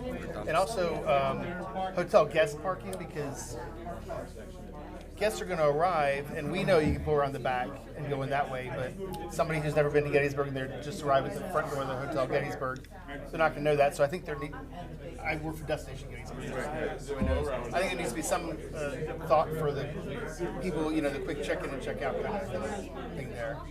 And then over by the pub side, is that parking? No? That was, if we're gonna eliminate parking anywhere, it was like that side and also the AC&B bank side. Some benches and a couple of trees. Well, I'm in favor of that.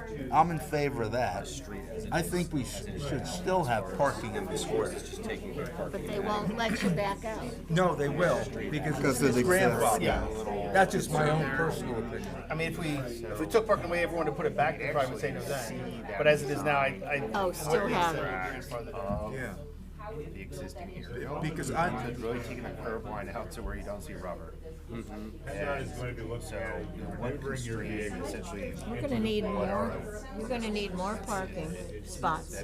Out there, so the trucks will At some point, if you have an So it's option. really just kind of like rounding off the poles for safety. Well, I mean, I just, being a wise guy. For 100 years, there's been parking on the square. Right. Before there were cars, there were horses. And how many accidents do we have there Right, with why? parking? I mean, you could say it's because of parking, the way the Delivery truck that's sitting here, then the person parking at, and pull them out. We've Next had to them, accidents. More can happen in the space than it is right now. I'm not really saying that it is. But I can see some people seeing it. I personally think that Because there's all this room when you back out.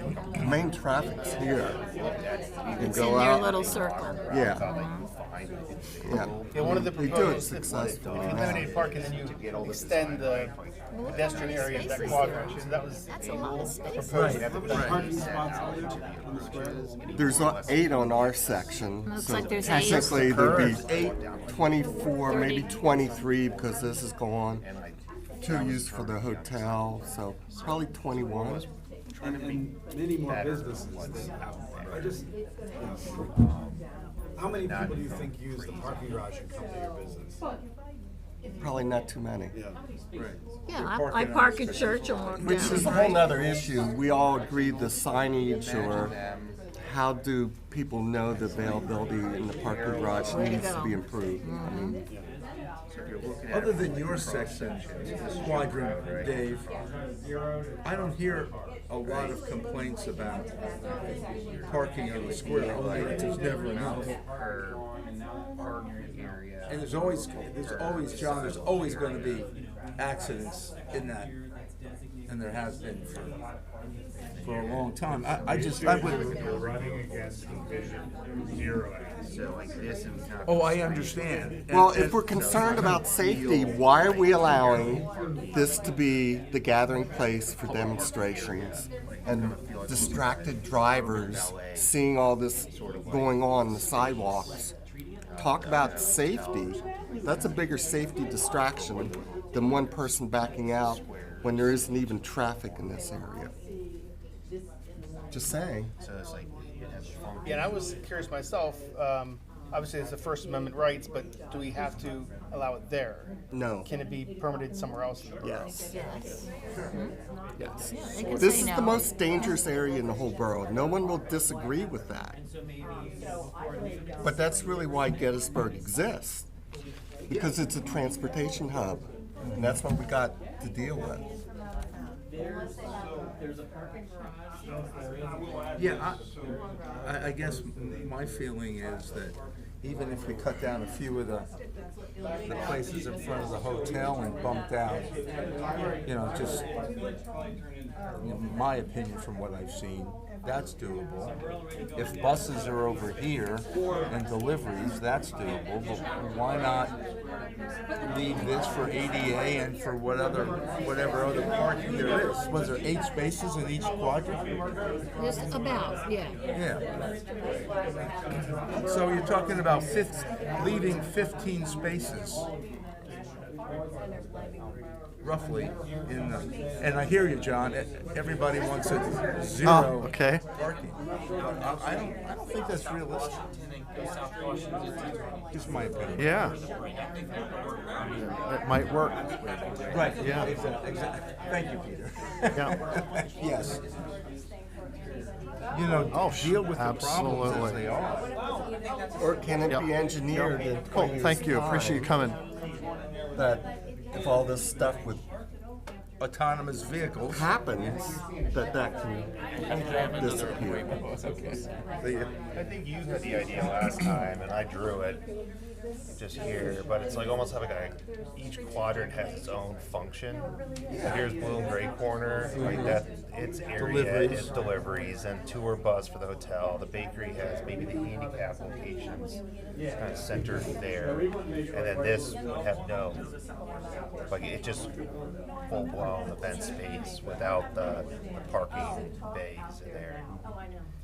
So those, see the insert there? Those little pink areas, those are like, those pink rectangles in each of the corners. Imagine those are kind of like parallel pull in, kind of almost like valet, sort of like, it wouldn't be like asphalt, it'd be like concrete. Stamped concrete or something. But like, you find that in an urban setting where you like pull in, you know, you're there for short-term delivery, tour bus, whatnot, and then you come back out into the traffic circle. So do you have any idea what the dimensions of that would be? Yeah, we talked last time about I trucks. checked my Yeah. Coca-Cola is 43 feet Yeah. long. Here, let me So go- I guess let that's me a go measure typical something, I'll be back. tractor trailer. And they seem to be getting bigger. And you'd want to, just so you know too, it'd Sometimes. be designed in a way that you'd round off each of these corners. Safer for your delivery people when You said they you can't park do, they can't back out. sideways as opposed to. What could they do? Could they design a parking for? So the big backing ones in? do. So that would be this, parallel. no, lengthways. Lengthways. Smaller backs. Parallel to the curb. Parallel to the curb, right. But if you, like, say you kept I all mean, the that's parking. not enough parking for all of it. It's always gonna be that. So I'm just trying to understand how you think of that as parking, when it's always gonna be like. You can't Well, get away it's from inadequate it, now. right? Yeah, it's inadequate now. You can't get away from it. So It's going to be there. But would they approve if they can't, if you can't back out? If you kept all the parking, would they approve back in only parking on the whole square? Back in? They do that in Ransom, West Virginia. They allow for, because you're not maneuvering in the traffic lane, you're maneuvering into the parking space. That seems That might be. complicated. I think so, and I think Pottstown has back and angle parking. So it's not so much like front end, back end, that being the issue. It's this mix of movements that are occurring with the through traffic. Where PennDOT looks That's at the it. hotel. Correct. That's right. I think one question could be if there is elimination of some parking and those areas become more pedestrian friendly and more gathering space, would the increase in foot traffic because they can gather there now offset for the business, benefit the businesses to the point where the offset of a few less parking spaces, you know, it makes up for it. I don't know. I think you're just going to have to, you're going to need to provide more parking spaces. If you're taken away, where are these people going to go? Well, give them So parking garage. realistically, you need, but the parking garage is one spot, but we're going to need some more. So we're going to head to see where can When do we your deliveries add on stop? or go up or. Usually by 11 o'clock they're done. They So they by don't noon. come in the morning. So by noon. Yeah. So is there such thing as opening this up to parking after that? Because I'll tell you, if people see that open, even though it may say for deliveries Signage is only. poor, and if they don't, I think they we can can find. Parking problem, we have a lazy. Right. I was to say, if they know they can You have find a parking on the walking street, they're not going to go to the problem. garage. That's why I worry if you create even a little parking, it's that expectation. Take that away and the expectation you can't park there. I get what you're saying too. The most filled spaces are the ones that cost the most. Right. Because people are lazy. That's right. That's right. No, that's right. Which, isn't this your most revenue spaces here? Isn't this the most revenue generated in this area? I mean, per space maybe, I don't know. Per space, maybe. I mean, it's rare to have the square park full before noon. I mean, Sure, it's pretty full noon to 8. Right. But for those 8 spaces per quad, I could easily give over. I discounted it's a lot cheaper to park in the garage than it is in the square. It's and just the video how you get shows these you- people to learn to come over to here. As the video shows you, the walk between the garage and the blown gray is the same distance as a Walmart parking lot. It's actually a little less. That's why we showed the video. Well, and I think that's the communication is an important factor here, because if you have a bad experience getting out of the parking garage after a Majestic performance, maybe you're not going to go back. You know, there's some people that it just takes one bad experience and they've already made up their mind, and they need, so that communication of what you just said is really important. My employees don't want to walk back there at night to the parking garage. They feel it's unsafe, not lit well. They told me that. I think one of these quadrants should maintain parking. And I think your quadrant should allow, like, handicap parking afternoon. Because that's when he's done. Because I'm telling you, if people see a whole quadrant empty, they're gonna park there. They're gonna park. You mean without designated parking spaces? You're gonna park there? Oh, I think so. I don't know. I mean, if it's not A local will. I mean, a tourist won't. But someone who knows, you know, who's figured out, it can't be the garbage guy who's coming at 8 at night. It can't be deliveries, you know. Well, if they do that once and there's no designated parking, Becca hits them with a nice ticket, and then they don't do it again. Before 8. Before 8. He said after 8. He said afternoon. we're gonna park there anyway. That's what Yeah, that's what delivery I'm saying. spaces. Yeah, in the delivery space. I mean, people will always take their chance. I truly believe that. They'll take their chance, but they're gonna get caught enough. Before They're 8. not gonna take any Before chances. 8. Before 8. Before 8. Yeah. Well, I'm just trying to think of utilizing that space because you only use it for 6 or 7 hours during the day, right? No, customers use it all day long. No. But if it's Deliveries. deliveries, but a bus Yeah, could a we- bus we park can there do like overnight? 3 hours. No. So it's going to be vacant. Yeah, just like it is now, it's no 2 to 6, right? So that wouldn't change. Just saying.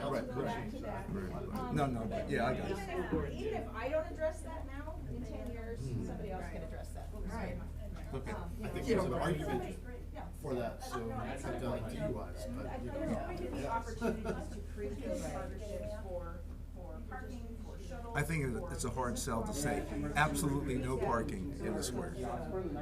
I think got to give them something. And maybe it's all handicap space. I don't know. Maybe one quadrant's all handicap. Yeah, I think we've got an underutilized garage a block away that people, you know, will find it.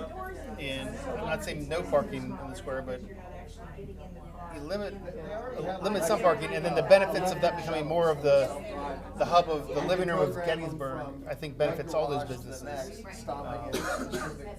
I think if we had a different group of people out here, they might say something different than what you just said, as far as younger people just starting out driving who don't see that as one of their priorities. Which one? To park right in front of the facility. to right Really? Where they're going. No, actually, I wasn't gonna let the cat out of the bag, but Charles was here last week, and the consensus of the group last week was completely the opposite. of what you just said. Really?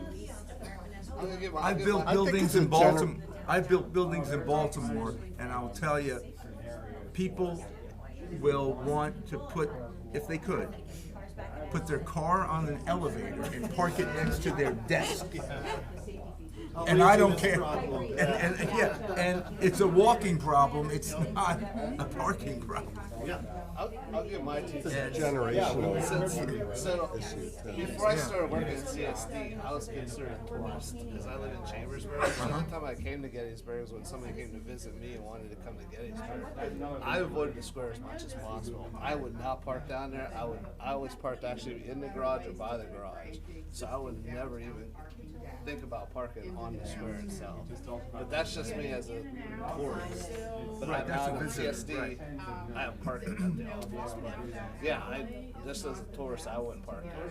Because also, I believe parking that. at the That's right. garage allows me to walk and check out the other shops at the same time, especially when I have visitors, and they can check out some of the other different shops and different things like that, and still eat on the square. Because I've eaten in your restaurant, I've eaten at the other one across the street, so it does allow us to check out a couple other things instead of sitting here and then walking around.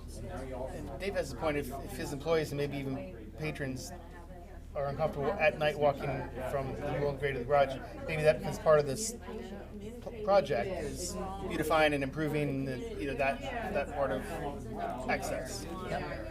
More lighting, make it safe, put some cameras in. Signage is a Yeah, how to huge get there. issue. Yeah. For people to find this, that garage is Well, the there. garage is convenient, not wrong, it's hard to find. You know, and I don't know how to solve that. Yeah. I do think this point about employees parking is a big issue, because I think we forget about them sometimes, like where all your servers park. And what do they do in like beach towns, where you have a boardwalk and maybe 100 people that work on that boardwalk? I can answer some of that because I actually worked in a beach town during COVID. Every weekend I worked in Bethany Beach, and Fight for a spot. yeah, Bethany's parking is very hard as well. And as employees, you had to purchase a separate permit, and it was about 6 blocks from where I worked. I had to walk because all the It's other all street parking. is reserved for $4 an hour for people to park for patrons. Well, that's because the land is valuable, right? Yeah. I mean, there's a cost to the parking space versus having more amenities for people. And, I mean, somebody's paying for that difference. You know. So it's And a the tax revenue is one, so. And it's expensive to do it. Our church, Presbyterian Church, just did their lot over, and it's on a hill, so you can't really do two levels right there.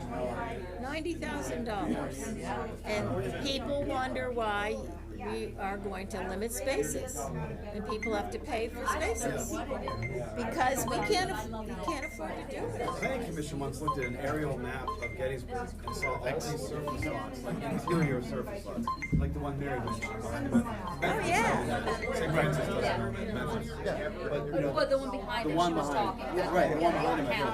Okay, let's take about a minute and then we will regroup. How do we maximize those? They did, and they turned it down. While folks are returning to their seats, But we have these surface lots that it seems like if there was more work with them. You gotta get people to agree, yep. while folks are returning to their seats, the results of this survey are It's like a couple of 20 individuals ranked deliveries, bus loading and unloading as a top priority. 15 people ranked sidewalks, crosswalks, ADA compliance. So that's the theme of all 3 phases. Everyone ranked that in all 3 phases as a priority. With 14 votes comes in revitalize and regional collective parking. What I find interesting is if you remove that as a priority, really barricade security and events I think are very closely related. They should have probably maybe been together in my mind. So if you combine barricades and security with events, because you can't have one without the other, that score would be 20 of 31. So I think collectively as a group, you're really ranking the importance of the community gathering space and the safety of that space in your thoughts and comments and conversations. So I'm going to turn it to Peter, who has some interesting ideas based on last week's conversation, and then I think we can add some more thoughts there. So after Peter shows us his drawings, we'll go to the large group. By the way, we did confiscate all the tomatoes, right? There's no Oh, tomatoes. yeah. Making sure here. So the The first rotten thing, fruit, yeah. the first thing that I want to share is actually some of the notes from last week. You know, and I always like to do graphics where it's like more like a bird's eye view, just because for me I can see the third dimension. You know, I could react to it better, so that's why I'm doing this. But you know, we talked about the parade routes. We talked about the importance of so we talked about the importance of parade routes and along some of our roadways. We talked about the importance, of course, of delivery in some of the quadrants. We talked about the importance of bus system for bus parking for drop-off in other quadrants. We talked about, you know, the van delivery in another quadrant. I actually forgot what this quadrant was all about. I think we just kind of left that as a good question. Parking or ADA, I think. Yeah. But then we also talked a lot about some of the things here, which was, you know, the parking design. This is the town gathering. People are we heard a lot actually about people are changing, and the new demographics, of course, are all about the experiential of the spaces and the places where that's the reason why they go to them. You know, dedicated event spaces. Different uses per quadrant, and then we kept talking about the buses. But you know, the one thing that I kind of just want to highlight real quickly is somebody mentioned earlier today that our square here is very European. And if you take a look at a lot of the European squares, the one thing they do, and the one way that they deal with parking is actually they have, and I kind of like just drew it here. And seriously, I just drew this last week when I was here. Is they have signage that says how many parking spaces are available and the arrow that direction. Because sometimes is, and like that video said, you know, sometimes it's not knowing where the parking is at and how much of they are free. It's actually what really gets people upset about, not knowing where the parking is at. So that actually alleviates a lot of the issues, and we have done that in some of the projects. And it's a very simple signage, you know, with the parking count, parking meters, that cars go in, subtract -1. So just something to throw out there to everybody. And the reason why I ended up not drawing anything from last week's conversation is because a lot of this is the kind of conversation that we actually ended up talking about more. It was more about the pedestrian gathering in spaces and all that. The one thing that I did share last week is the following, and I'm going to just draw over this. If you, and I'm going to maybe turn this off. If you actually turn off the layers correctly. If you look at here at this aerial, I think you guys can see it. Oh, thank you. Wow, loud. If you look here, I'm going to draw over the oil stains that cars leave on the circle. You see it? This is where it's at. Meaning that all this space here to the right of that is actually not used by traffic. Instead, actually that space is used only for cars that are going into the parking, heading parking, and backing back out. You know, but you could see the geometry that's happening right here. It all by just looking at where the cars actually go. Now, one of the things that we did was we actually got this square and we punched it into the computer and we figured out exactly the geometries for the 18-wheelers and all the other stuff. And actually it coincides so well with exactly what you see there. So that is where we started thinking about, well, what if we were to actually think about removing that space, right? So what does removing the space means? It means that if we get this space basically, and I'm just freehanding it here. You see, this island here is actually not utilized by people, only by people who are getting out of their car. So in reality, it's not really utilized by them.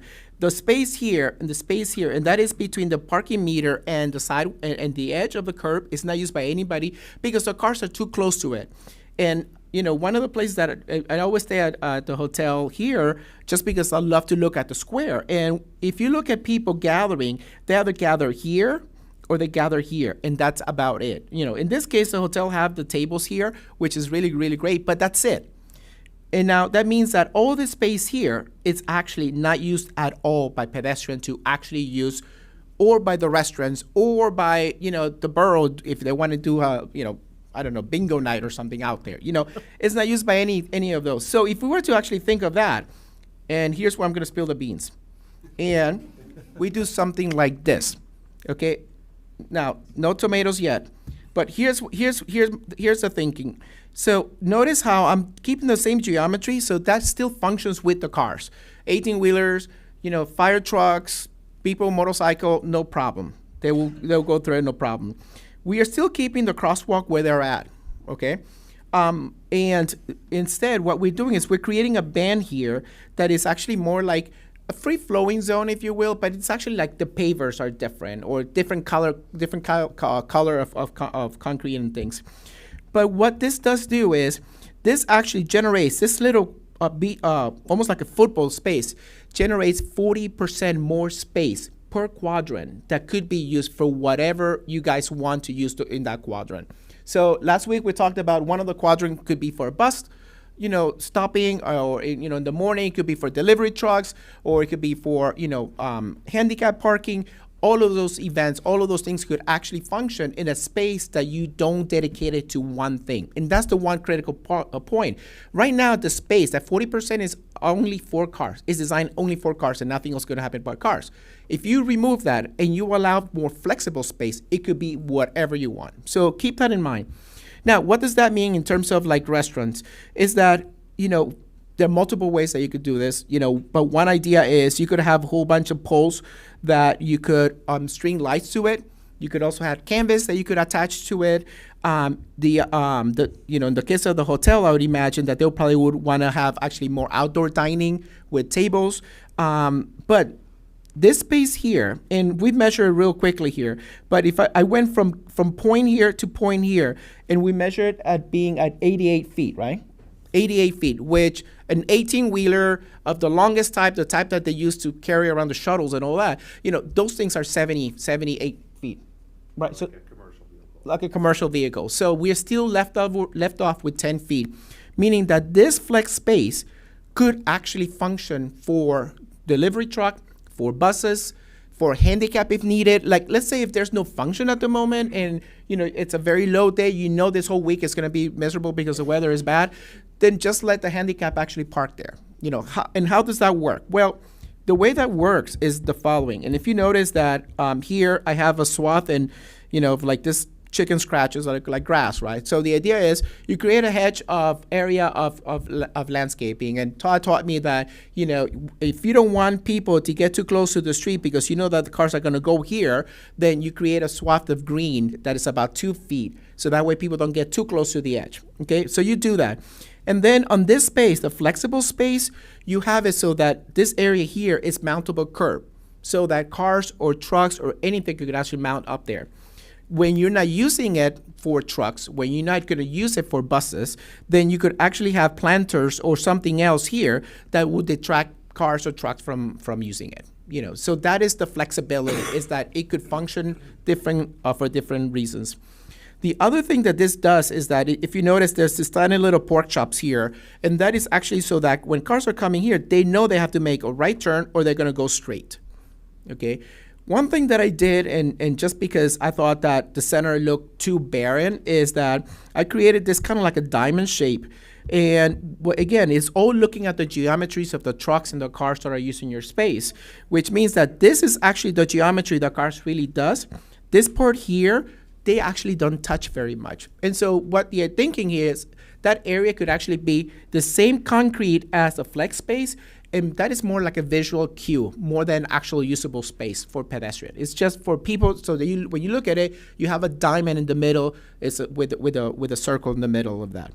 So then I'm gonna just share something that I did, and actually this was something that I did last week when I was here, just because I'm a nerd. But the first thing I said is, okay, here's this quadrant, right? And here's this truck, here's this bus. What would it look like if we start making some of these changes? Well, number one, I'm going to remove the car. This is what it would look like if you just remove the cars, and I'm going to just turn it off and on again because, you could just see what it automatically does to the space. It actually makes it different. And I still have the flexible space there. If you notice, it's still there. Now, the tree where it's at the moment, the one thing that I mentioned to everybody is that it's too close into the knuckle of the buildings, and so it creates a very, very dark spot there. If you get that tree and you pull it out, then you create more usable space, and the tree is in the middle of the quadrant, which could serve much better space. So, okay, let's pull it out, and so I just did that. I pulled out the tree and I made it as part of this walk, right? Remember the circular walk that goes around the whole thing, connects to the pedestrian cross? So that's what I did there. And then I said, okay, so what about if all of a sudden, I forgot your name.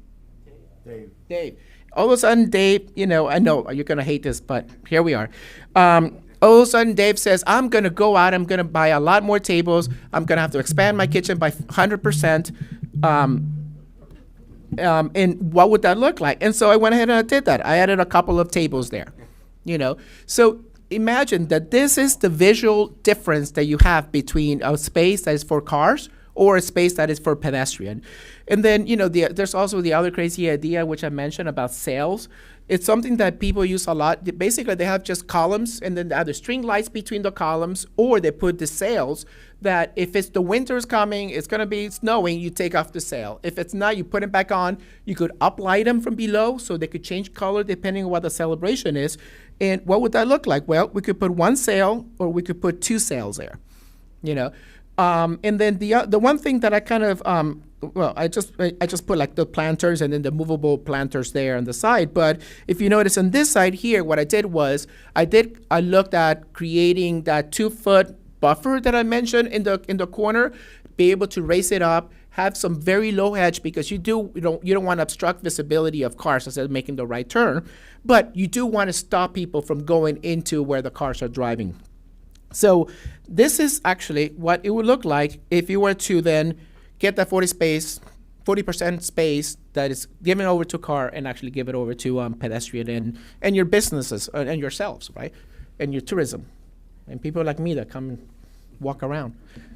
What do you think, Charles? What do you think? Any thought? A lot to think about.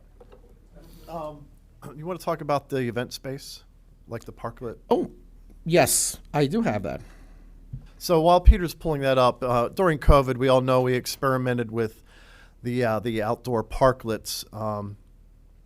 As we were all encouraged to find more spaces to gather outside for social distancing purposes. One of those parklets survived, and we all know that is on Lincoln Square, and there's a partnership with the Arts Council who programs that space. That space is becoming very popular, especially during the spring and summer and fall months. Every weekend there's bands out there. I know there's different art demonstrations from time to time. It's used for our festivals that we have. So last week, the group that was here thought it would be beneficial to kind of memorialize that space and essentially build a permanent event space that would be wired for lighting and sound so it's easier to have these types of events. So if Peter can address that, and then we'll open it up to the group for questions, comments. Yeah. Oh, yeah. Thanks so much for that. I totally forgot. So remember how we talked about the quadrants adding 40%? So in the southwest quadrant, which actually happens to be the highest point, right, Charles, the highest point of the whole entire square, the idea there is as you add that extra space, and I'm just going to turn on the drawing. Says, before I do that, this is what it would look like if PennDOT was, if you were to try to build a roundabout here from PennDOT geometries, which means that you would lose a lot of space in your area. Oh no, it's not that one, is it? No, it's the one that I deleted. Okay, never mind. Sorry. But maybe to address that real quick. So we did put you've probably driven through communities with modern roundabouts, is what us traffic engineers call them. They take up a lot of space, and they require a lot of space on the inbound approaches to get the cars to slow down to the right speed to make the circular movement. Here it is. Well, so we looked at it. We threw one down. That would work. And the biggest issue with it is it looks out of place, first of all, and then second of all, it necks down all the sidewalk entrances on the whole quadrant, all the inbound roadways, and so and I think the worst case scenario, Peter, what was it, 5 feet is left of sidewalk pretty up against much the building? Yeah. So it's not conducive to this setting. Yeah. So we abandoned that idea. Yeah. Yeah. So we're calling it from here on out. So we need your help with this. It's called a traffic circle. Don't call it a roundabout. Traffic circle. Yeah. When you say roundabout, it implies a lot of stuff. Or is it a diamond? It's the square. The square. It's the square. That's even better. Why not? Yeah. Well, that's what we call it. Right. So I'm just highlighting in red here the area that will have to be removed in order for the proper geometries to happen. So yes, so it's a lot. Anyway, so going back to Charles' initial point, sorry, Charles. It's this. The idea here is the following, that if you have the different spaces in the different quadrant, in this quadrant here, being the highest space, you could actually create a very low, and it could be like 2 steps. So it's like, 7 cents, so it's 14 inches high, almost like a platform, that this could actually be your stage area, okay?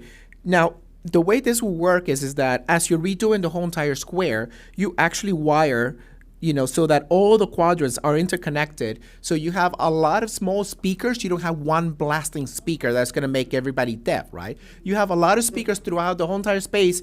The volume does not have to be blasting. Your volume want it to be low enough that you could enjoy the music, but at the same time, you are participating in what's happening in the square. And so it's all interconnected with that, but also you still have access with ramps in the back to the shops that are there, but also you need the ramp in order to access the stage in case you have somebody who's handicapped, But having those steps actually function multiple ways, and I'm sure you probably have seen pictures of people sitting in Paris, having a wine sitting at a step. Well, this is basically what we're looking at. It's an area that you could sit down here, still looking at the whole entire space, at the whole entire square, but now it's interconnected. Lighting could be also interconnected so that when you turn on the lights, it could all be one single color, or it could be a different type of color depending on the celebrations. I think it will make it a much more integral and integrated space, right? Absolutely, and you mentioned the lighting, and I know Chris sent us a comment earlier about lighting in general, so maybe we can add that to the conversation here in a couple minutes. So with that, let's talk as a group. Thoughts, comments, questions? Susan. From time to time, we get what PennDOT refers to as big rigs, super rigs, that come through town. I don't think that can happen with this new design. So how does that work with PennDOT? Because I understand they determine the route and they certify the route for those rigs when they come through.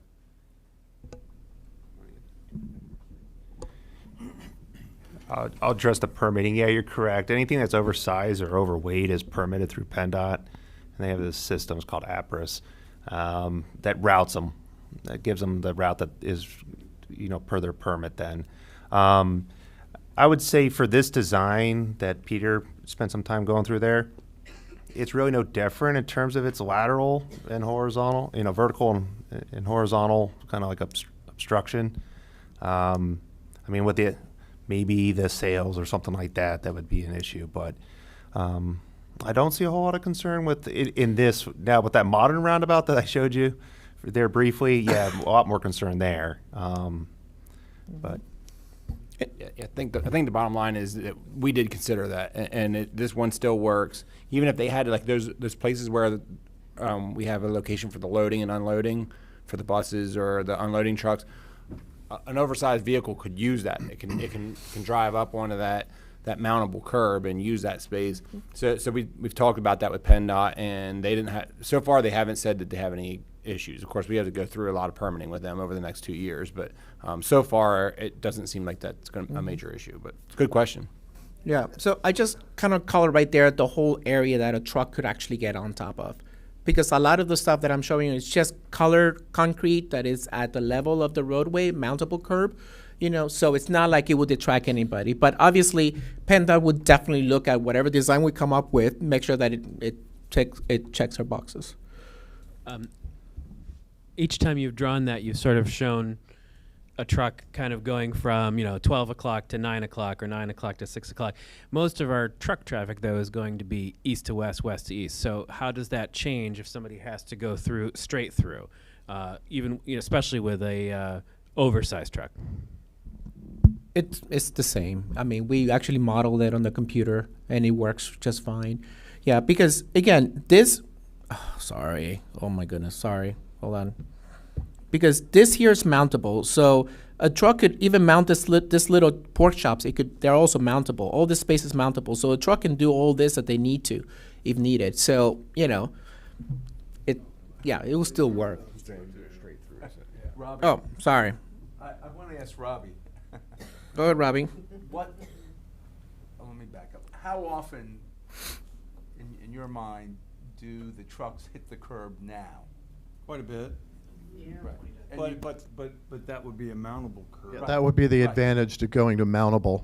So right now, the outline of the square, of the circle, would remain the same. Yeah. And these would be mountables. Yeah. Okay. Yeah. You can change the medallion in the middle. Let's throw another word here, right? You can't change the medallion because the minute you change the medallion, that's when you change the whole thing, right? Just open up a whole can of worms. So Yeah, the only reason we're even like talking about that, like infield mountable curb area, Yes. is right now you can more or less, you can't go straight through, but a little veer to the right, back to the left, you're on your way through. So it's meant to encourage the circular movement and a reduction in speed while traversing the circle.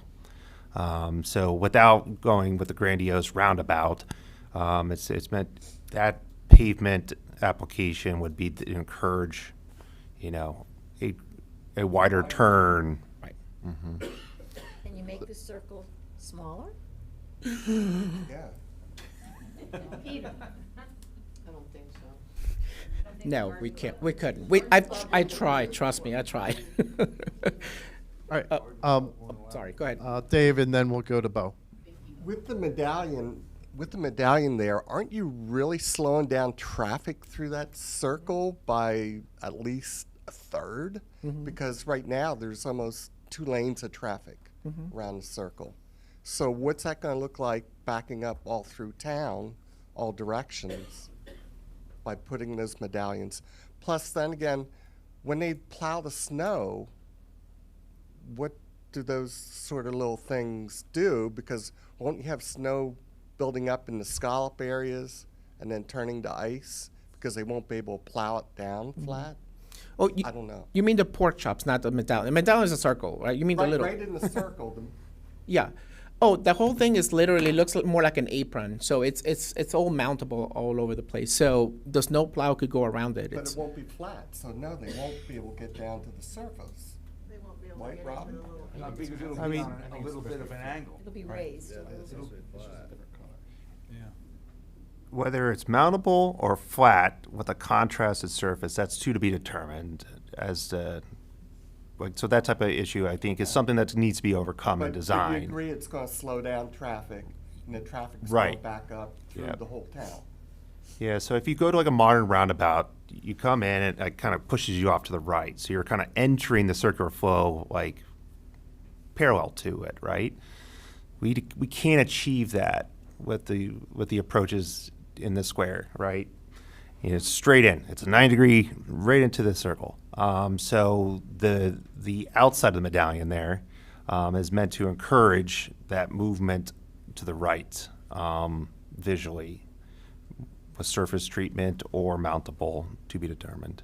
Okay, just so everyone understands, it will increase traffic congestion with that. Well, I won't say traffic congestion, and I would say the opposite actually could be true, which is you don't want people just flying through your borough and through downtown, because if you're trying to make it pedestrian friendly, you want people to go slow, right? And actually going slow, sometimes what happens is that then people who are driving the cars are able to see what the shops are selling. And so they may end up stopping by, So there are other values, other added value just in saying that it's just going to be a congestion. And I think if anything, it's the street sign, the street lights, no? Also, I know taking out some of the parking along the square as well will also alleviate that congestion piece that people come to, because I know that people say, well, there's room to back up. There may be, but if a lot of people driving through, somebody's backing up, they're going to stop. And so, okay, well, there's a car backing up, they may hit me, they're going to stop. So I think it may actually help alleviate that congestion, because it's going to force people to continue through the square without people backing into them or the possibility of backing into them. Yeah. The goal isn't to slow down vehicles traversing the square to a point where it's going to add to congestion. So it's a valid concern. Will certainly be something that we'll look at when we get through the design. But the idea here is to provide more visual cues so people can traverse the square a little bit more efficiently. Maybe not at a high rate of speed or a low rate of speed, but efficiently. So they don't have to stop for cars that are backing out or for a loading vehicle that's, there's many times where the truck loading or unloading or a bus that's loading or unloading, that's whenever it really gets backed up. So we want to have that bus at a designated spot where they can drop off the people, or the truck that's unloading at a designated spot so people can continue to get through the square efficiently. And I think that's the best word is to use efficiently rather than fast or slow. Right. So Dave actually asked my question, but I do have another one actually. Are those pavers around the medallion? No. Pavers? No, Oh, it's okay. just concrete, poured concrete, Oh, so, okay. yeah. All right. Yeah, It's just color. We had pavers in the crosswalks years ago, and they were just nothing but a hassle. Yeah. So Okay. we probably won't be going back to anything like that. Oh, yeah, okay. Yeah. Maybe stamp. Thank you. Maybe So Could be one stamped, one yeah. of the ideas as it relates to the event space, which is why I was really intrigued when Chris sent me or sent Jill a note earlier today about lighting in general. Would you want to address your thoughts there at all? I think Bill and I both should tackle it from that cinematic. Okay. Yeah, sure. So Bill, you have this first. Sorry, Charles, I was gonna answer. All right. So in 2023, we were shooting a movie around the square, and the lighting was horrific. It's a white light. It's a blinding white light, and quite frankly, it's light pollution. Yeah. And we put gels in the lights. I don't know if any of you saw them, but this amber glow we created with the gels, and I think Charles was quite happy with those at the time. So we've been, talking for a while. Also, for Christmas or just for the summers, for visitors, for tourists. I mean, it seems like an amber light would certainly be much more pleasant, especially with this historic town and the architecture. Yeah. It would just be more fitting. If you've been to Nantucket, during Christmas and the gas lights. And we actually found a company in Pennsylvania outside of Philadelphia that converts, makes it look like gas lights, but they're electric. And they also do gas lights as well. So, I mean, that's what we were. And also, it will, because we're running the new film commission, trying to bring filmmakers into Gettysburg and Adams County, that would also be a big plus for filmmakers, because they wouldn't have to do what we did and, contact the city and put amber gels in all the street lights. Yeah, those are 2700 Kelvin lighting that you're talking about. It's very nice and warm, much wider than daylight, which is 6500, and that's what you don't want. Right. Yeah, so it's a benefit on many levels, just with the tourists, the beauty of the city, taking photographs at night, with the tourists taking pictures and stuff. That light will just completely overrun the lens. I mean, it just that, and then filmmakers coming into this town that want to work, and just the overall beauty of it.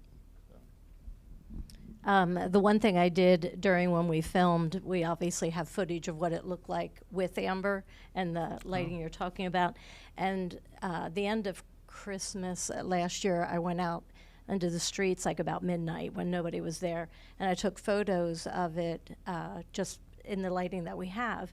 And it is dramatic, and I thought, my goodness, we have what, is this Carl? Yes. So he knows 2 to 3 million tourists a year. I kept thinking, I'm like, I sold it back. 2 to 3 million tourists come a year, and as we're beautifying our, this project is going to be enormous.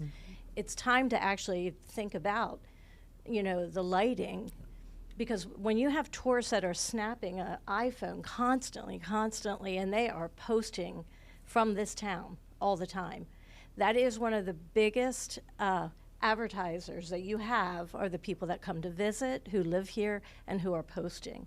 And I'm telling you, the dramaticness of what comes on a lens, and not even just bringing in film production, that's just, cherry on the top, but it's who are walking our streets. We're getting this walking thing happen. Yeah. And I just wanted to just pull that and throw it on the table and just have somebody talk about it. Look at it from a professional cinematic view. We are a tourist-driven town that will never go away.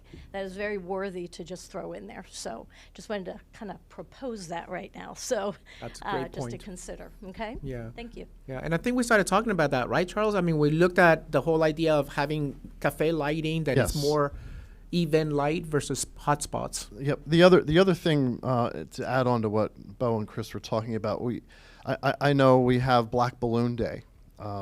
We have other things going on where we want to change the visual lighting of the square, and if we build it so it's easier to do that, then I think that's advantageous. So. I just wanted to mention that your diagrams, you show that pedestrian circle. Yep. But if it's walking through tables from somebody's restaurant, you don't get the same capacity, at least for pedestrians. You usually see at least like two parents and a kid trying to walk side by side, or a stroller, whatever. And the way, I know this is just conceptual, but Yeah. as it is right now, people can feel like they're basically walking between the parking spaces and somebody's restaurant right now.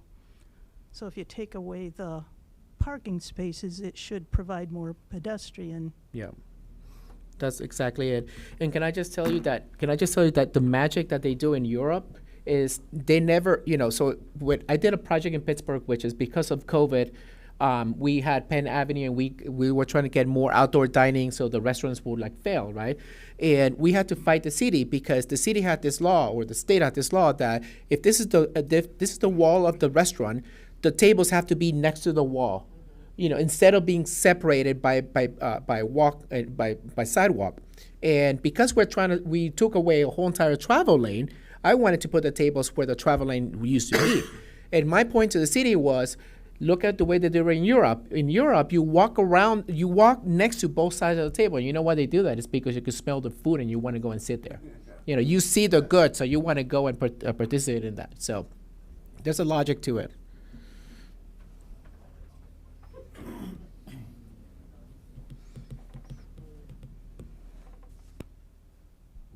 Could we put a fountain in the middle of the circle? Oh, yeah. That would be so beautiful. We did talk about that at one point. Robbie. Who's going to keep the water not getting green and all that jazz, Or bubbles. Bubbles. College kids don't All worry. right. We'll do like New Oxford. We'll put a fountain in there, and then we don't need to put the tree up. We can just run lights up. So I'm with Destination Gettysburg, Carl Peters Sagan. I was here last week, and I found being here for both nights really kind of instructive, because it was a different conversation today at our table anyway than it was last week. But looking at this concept of altering these quadrants in the square, the sacrifice, whatever it is, of how much parking is decreased, whether it's all across the square or in just certain areas, I think it brings benefits, as Peter has shown us with his diagrams of really creating more living space and more a welcoming space for not only visitors but the residents that live here, and making the square really our living room of downtown. And I'm sure there are studies somewhere that would show, if there's, maybe more foot traffic in front of businesses as opposed to parking spaces, the increased foot traffic has to be more business for, the stores and the restaurants on the square. So I think, there are benefits to being open-minded about what this space looks like in the future. Other thoughts, comments, questions? Susan? I understand why hardly anybody picked trees as their top three. I'm on the Shade Tree Commission, and I didn't pick trees in my top three. But if you want people to walk and you want people to sit out, I don't see, and I know this is just early on, but I didn't see a lot of trees planned for this whole revision up Baltimore Street. So I think that's really important. We have, the Shade Tree Commission has asked that any mature, healthy trees that they can keep that are already there, we should try to do that. But I would like to see a lot of shade, eventually. Good point. And there are a lot of studies that prove the value of urban canopies. So, well, don't want to get into the science on that right now, but it is true. Other thoughts, comments? Peter. So can I just add one more thing? Because one of the best practice that's happening right now, and again, like Charles was saying, this is something that's not going to be built tomorrow or the next 5 years. This is going to take a while, right? And the one thing that the best practice happening now is that you're starting to delineate parking for like Uber, parking for Lyft, parking for pickup and drop off, but also parking for like food delivery and parking for like those 5-second thing. So the one thing that I failed to mention actually, Charles, was this. I'm going to just zoom into this area here just because you can see the parking there. But this is the current configuration. Because we're moving, all the pedestrian amenity more into the square, the circle, square, whatever it is, then we could actually add 2 parking spaces on both sides. That if you count that times the 4 legs is actually adding more 8 parking spaces. And what I would suggest is that those become more, again, the flexible parking spaces, but it could be either handicap, in every single leg could be have a handicap space, and then the other could be for Uber, DoorDash, whatever the world it is, or delivery, Amazon delivery, FedEx delivery. So that's one of the best practice, and I think we could do that here. Great point. Or more 20-minute spaces. Yeah. Right. Yeah. Yep. Questions, thoughts, comments? We are at almost 10 after 9. Great discussion tonight. I hope everyone enjoyed their time. Any thoughts overall, just to wrap things up? Okay, if not, thank you all for participating. This was very useful. Some really good ideas came out of this. I think we all understand the challenges we have to deal with and manage moving forward. What's going to happen next is the consultants are going to sit down with staff, take these ideas, thoughts, and take them and kind of synthesize them. And then various iterations of this will appear on the Borough Council's work sessions over the summer with the goal of giving some formal direction to our design engineers probably by late summer, early fall. So that we can really begin our 2-year design process for this. So that's kind of our rough timeline. Any last takers before we adjourn? All right, thank you all. Thank you. Thank you.